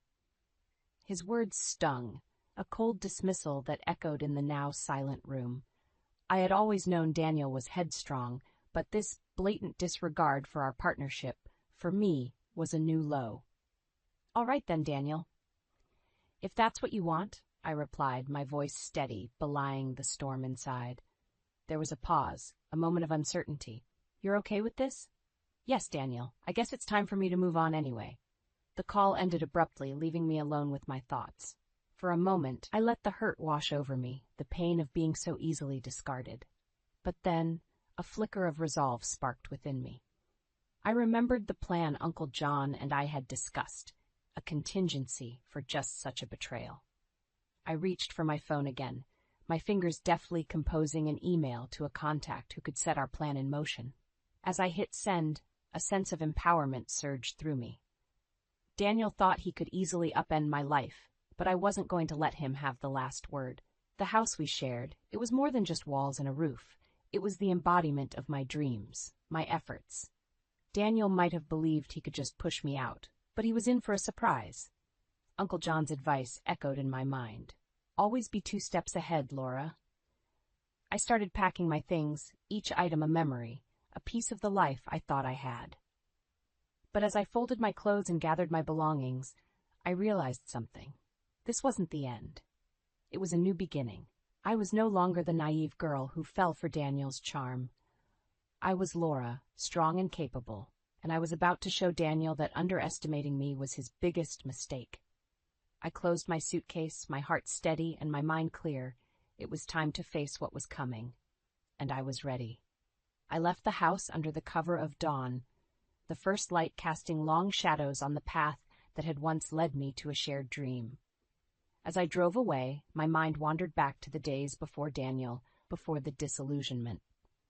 I had always been a bit of a dreamer, finding solace in the quiet corners of life. Growing up in a modest home with loving parents, I learned early on the value of hard work and the joy of simple pleasures. My mother, a talented home cook, had instilled in me a love for nutrition and healthy living. Her sudden passing during my teenage years left a void, one that I filled by immersing myself in studies, eventually leading me to become a dietitian. College was a blur of textbooks and late-night study sessions, but it was at a college reunion that I met Daniel. He was charismatic, the life of the party, and when his eyes met mine, I felt a spark that I had never experienced before. Our whirlwind romance was like something out of a fairy tale, and before I knew it, I was walking down the aisle, promising to spend my life with him. Our early days of marriage were filled with laughter and love. Daniel, with his job in marketing, seemed to be the perfect counterpart to my more grounded nature. But as the years passed, the laughter faded, replaced by a growing sense of unease. Daniel's charm had masked a deeper, more unsettling trait, his obsession with status and wealth. His comments on my salary, once infrequent, became a constant refrain. "You'd think a dietitian would earn more," he'd say, a sneer in his voice. I brushed off these remarks, focusing instead on our son, Alex, who was growing into a thoughtful and intelligent young man. Alex, much like me, found his father's materialistic views troubling. He had ambitions of going to a top university, dreams that I wholeheartedly supported. Daniel, however, seemed more concerned with how Alex's choices would reflect on him rather than on what was best for our son. It was during one of our heated arguments about Alex's future that I realized how far Daniel and I had drifted apart. "He needs to aim for a prestigious college, Laura. It's about our family's reputation," Daniel insisted. "But it's Alex's future, Daniel. Shouldn't we support what he wants?" I countered, frustration evident in my voice. Daniel's dismissive attitude that night was a turning point for me. I knew then that something had to change, and so I found myself confiding in Uncle John, my mother's brother, and a wise confidant. It was he who helped me see the importance of standing up for myself and Alex. Together we devised a plan, a way to ensure that no matter what Daniel did, I would be able to protect my son and myself. As I drove towards Uncle John's house, the rising sun casting a warm glow over the horizon, I felt a renewed sense of purpose. This was not just a retreat. It was a step towards a future where I was no longer a bystander in my own life. It was time for Daniel to see that the quiet, unassuming Laura he thought he knew was gone. In her place was someone stronger, someone who wouldn't back down. Uncle John's home was a sanctuary, a place where I could gather my thoughts and plan my next steps. Over cups of steaming coffee, we sat at his old oak table, plotting. Uncle John, with his years of experience in law and a keen understanding of human nature, was the perfect ally. "You need to think about the long game, Laura," he advised, his eyes serious. "Daniel thinks he's outsmarted you, but we'll turn the tables on him." We discussed various strategies considering legal and financial aspects. Uncle John suggested transferring certain assets to my name and documenting all of Daniel's actions, should the situation escalate to legal proceedings. Throughout our discussions, my phone buzzed incessantly with messages from Daniel, ranging from dismissive to outright hostile. "You're overreacting, Laura. Just come back and we'll forget all this," read one. "You're being childish. Remember, I'm the one with the high-paying job," taunted another. I ignored them all, focusing instead on the plan. It wasn't just about getting back at Daniel, it was about securing a future for Alex and me. The thought of Alex brought a pang of guilt. He was preparing for his college entrance exams, and this upheaval was the last thing he needed. I called him, explaining as much as I could without burdening him further. "Mom, I get it. Dad's been different." Alex's voice was mature beyond his years. "Don't worry about me. I'm with Grandma and Grandpa. Focus on what you need to do." Hearing his words, I felt a mix of pride and sadness. My son was growing up in a broken home, yet he was showing more resilience and understanding than many adults. A few days turned into a week and then 2. Uncle John and I refined our strategy, ensuring every base was covered. We planned for the worst, but hoped for the best. The aim was to confront Daniel with a fait accompli, a situation where he had no choice but to acquiesce to our terms. Meanwhile, I kept up with work remotely, grateful for understanding colleagues and a flexible job. The normalcy of work was a welcome distraction, but every evening, as I sat in Uncle John's study, the reality of my situation sank in. Daniel, once the man I thought I would spend my life with, was now someone I barely recognized. His greed and selfishness had eroded the love I once felt, leaving in its wake a determination to protect what was rightfully mine: my dignity, my son's future, and my peace of mind. As I prepared to return to New York, I felt a sense of clarity. The path ahead would not be easy, but I was no longer the woman who left that house weeks ago. I was stronger, wiser, and ready to face whatever Daniel threw my way. The journey back to New York was a quiet one, filled with a mix of apprehension and resolve. The city's skyline, once a symbol of shared dreams and aspirations, now loomed like a battleground. As Uncle John drove, his steady presence was a reassuring reminder that I wasn't alone in this fight. The plan was simple, yet bold. We would confront Daniel with the reality of his actions and the consequences that awaited him. Uncle John had already laid the groundwork, consulting with legal experts and ensuring that everything was in place for a seamless execution. Upon arriving home, the sight of moving boxes and unfamiliar cars parked outside was jarring. Daniel's parents, unaware of the impending storm, greeted me with polite smiles. "Laura, it's good to have you back," Daniel's mother said, a hint of unease in her voice. Daniel, however, was nowhere to be seen. His absence was both a relief and a frustration. I needed to face him, to look him in the eye and let him know that his days of controlling our lives were over. The house felt different, as if it had lost its warmth. Daniel's parents had made themselves comfortable, but the atmosphere was tense, a silent acknowledgement of the unspoken conflict. I retreated to my room, the same room where I had packed my bags weeks ago. It felt like a lifetime had passed since then. I unpacked my suitcase, each item a symbol of the new life I was carving out for myself and Alex. That evening, as I sat at the dinner table with Daniel's parents, the conversation was strained. They spoke of Daniel in glowing terms, oblivious to his manipulative ways. I nodded and smiled, keeping my true feelings hidden. The time for revelations was not yet here. Later that night, Daniel finally returned. He was surprised to see me, a flicker of uncertainty crossing his face. "Laura, you're back," he said, his tone a mix of surprise and annoyance. "Yes, Daniel, we need to talk," I replied, my voice calm but firm. He scoffed. "What's there to talk about? You left, remember?" I stood my ground. "It's about the house, Daniel, and our future." Daniel laughed, a hollow sound that echoed in the empty room. "What about it? You think you can just come back and everything will be as it was?" "No, Daniel. Things will never be the same, but you need to understand something. This house, it's not just yours to decide on." His expression changed, a hint of worry creeping in. "What do you mean?" I took a deep breath, ready to lay out the reality he was about to face. "This house, it's in my name too, and I've been talking to a lawyer. We have options, Daniel, and none of them look good for you." For a moment, Daniel was speechless. The confident, controlling man I had known was gone, replaced by someone who realized he was no longer in control. "This is just the beginning, Daniel. You thought you could push me out, make decisions without me. But I'm not the same person you thought you could manipulate. I'm fighting back, for me and for Alex." Daniel's face hardened, the reality of the situation setting in. "You can't do this, Laura. I won't let you." But I was resolute. "It's already done, Daniel. You've made your choices, and now you have to live with them."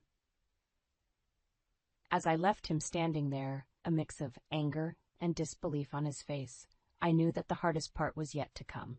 But I was ready to reclaim my life, my dignity, and my son's future. The following days were a whirlwind of activity and tense exchanges. Daniel oscillated between anger, disbelief, and desperate attempts to regain control. But with Uncle John's guidance and my newfound resolve, I navigated each challenge with a clarity I never knew I possessed. Daniel's parents, caught in the middle, were a source of unexpected sympathy. His mother, particularly, seemed to sense the gravity of the situation. "Laura, I never realized things were this bad between you two," she confided one afternoon, her eyes filled with concern. "It's been building up for a while," I admitted, finding solace in her understanding. Our conversation was a reminder that Daniel's actions affected more than just us. As the day of reckoning approached, I prepared myself for the final confrontation.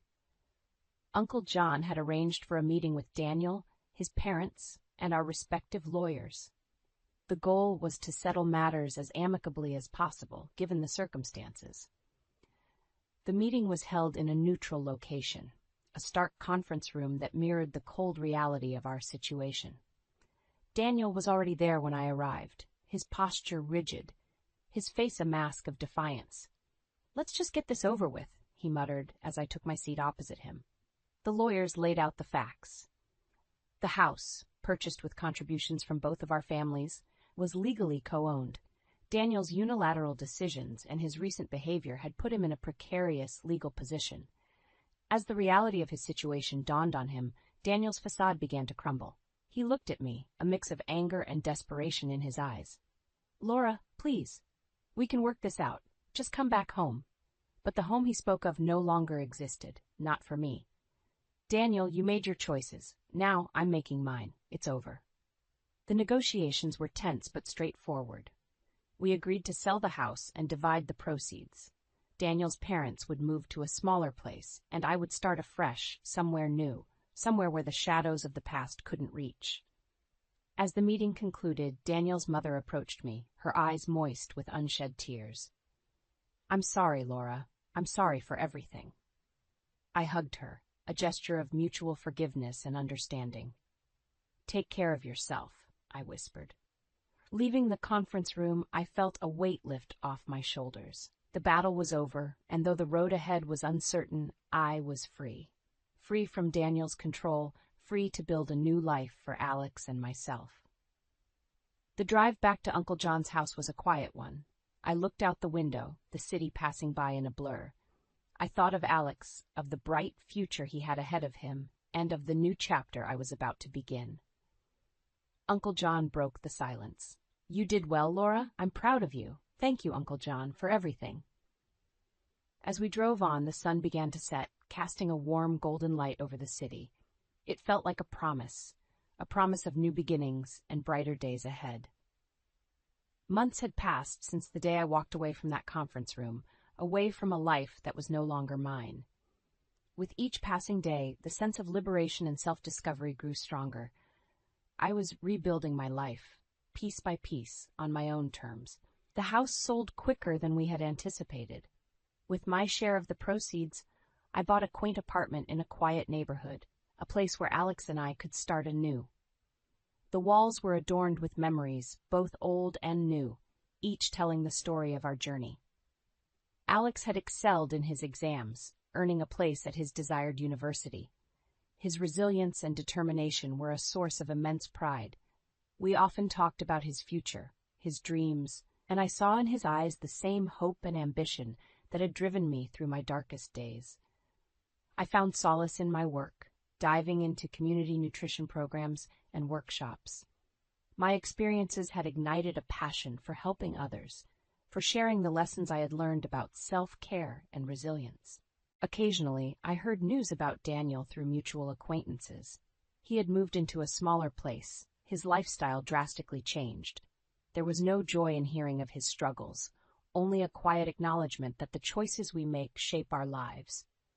Uncle John remained a pillar of support, his wisdom and guidance a constant in my life. We often met for coffee, discussing everything from politics to philosophy. He had been more than just a mentor through my ordeal. He had become a true friend. As I sat in my new living room, the evening sun casting a warm glow through the window, I reflected on the journey I had been through. The pain, the betrayal, the fight for my rights, it had all led me to this moment, a moment of peace and contentment. I had learned that strength comes not from what we endure, but from how we rise above it. I had faced my fears, stood up for myself and my son, and in doing so had found a sense of purpose and self-worth that no one could take away. The phone rang, jolting me from my thoughts. It was Alex, his voice bright and full of excitement. "Mom, I got an internship. It's exactly what I was hoping for." I smiled, my heart swelling with pride. "That's wonderful, Alex. I'm so proud of you." As we chatted, I realized this was what true happiness felt like. It wasn't about a perfect life. It was about a life lived with integrity, resilience, and love. The chapter with Daniel had closed, but a new one was just beginning. A chapter filled with hope, possibilities, and the promise of a future crafted by our own hands. And so, as the sun set, casting long shadows across the room, I knew that no matter what the future held, Alex and I would face it together, stronger and wiser than ever before.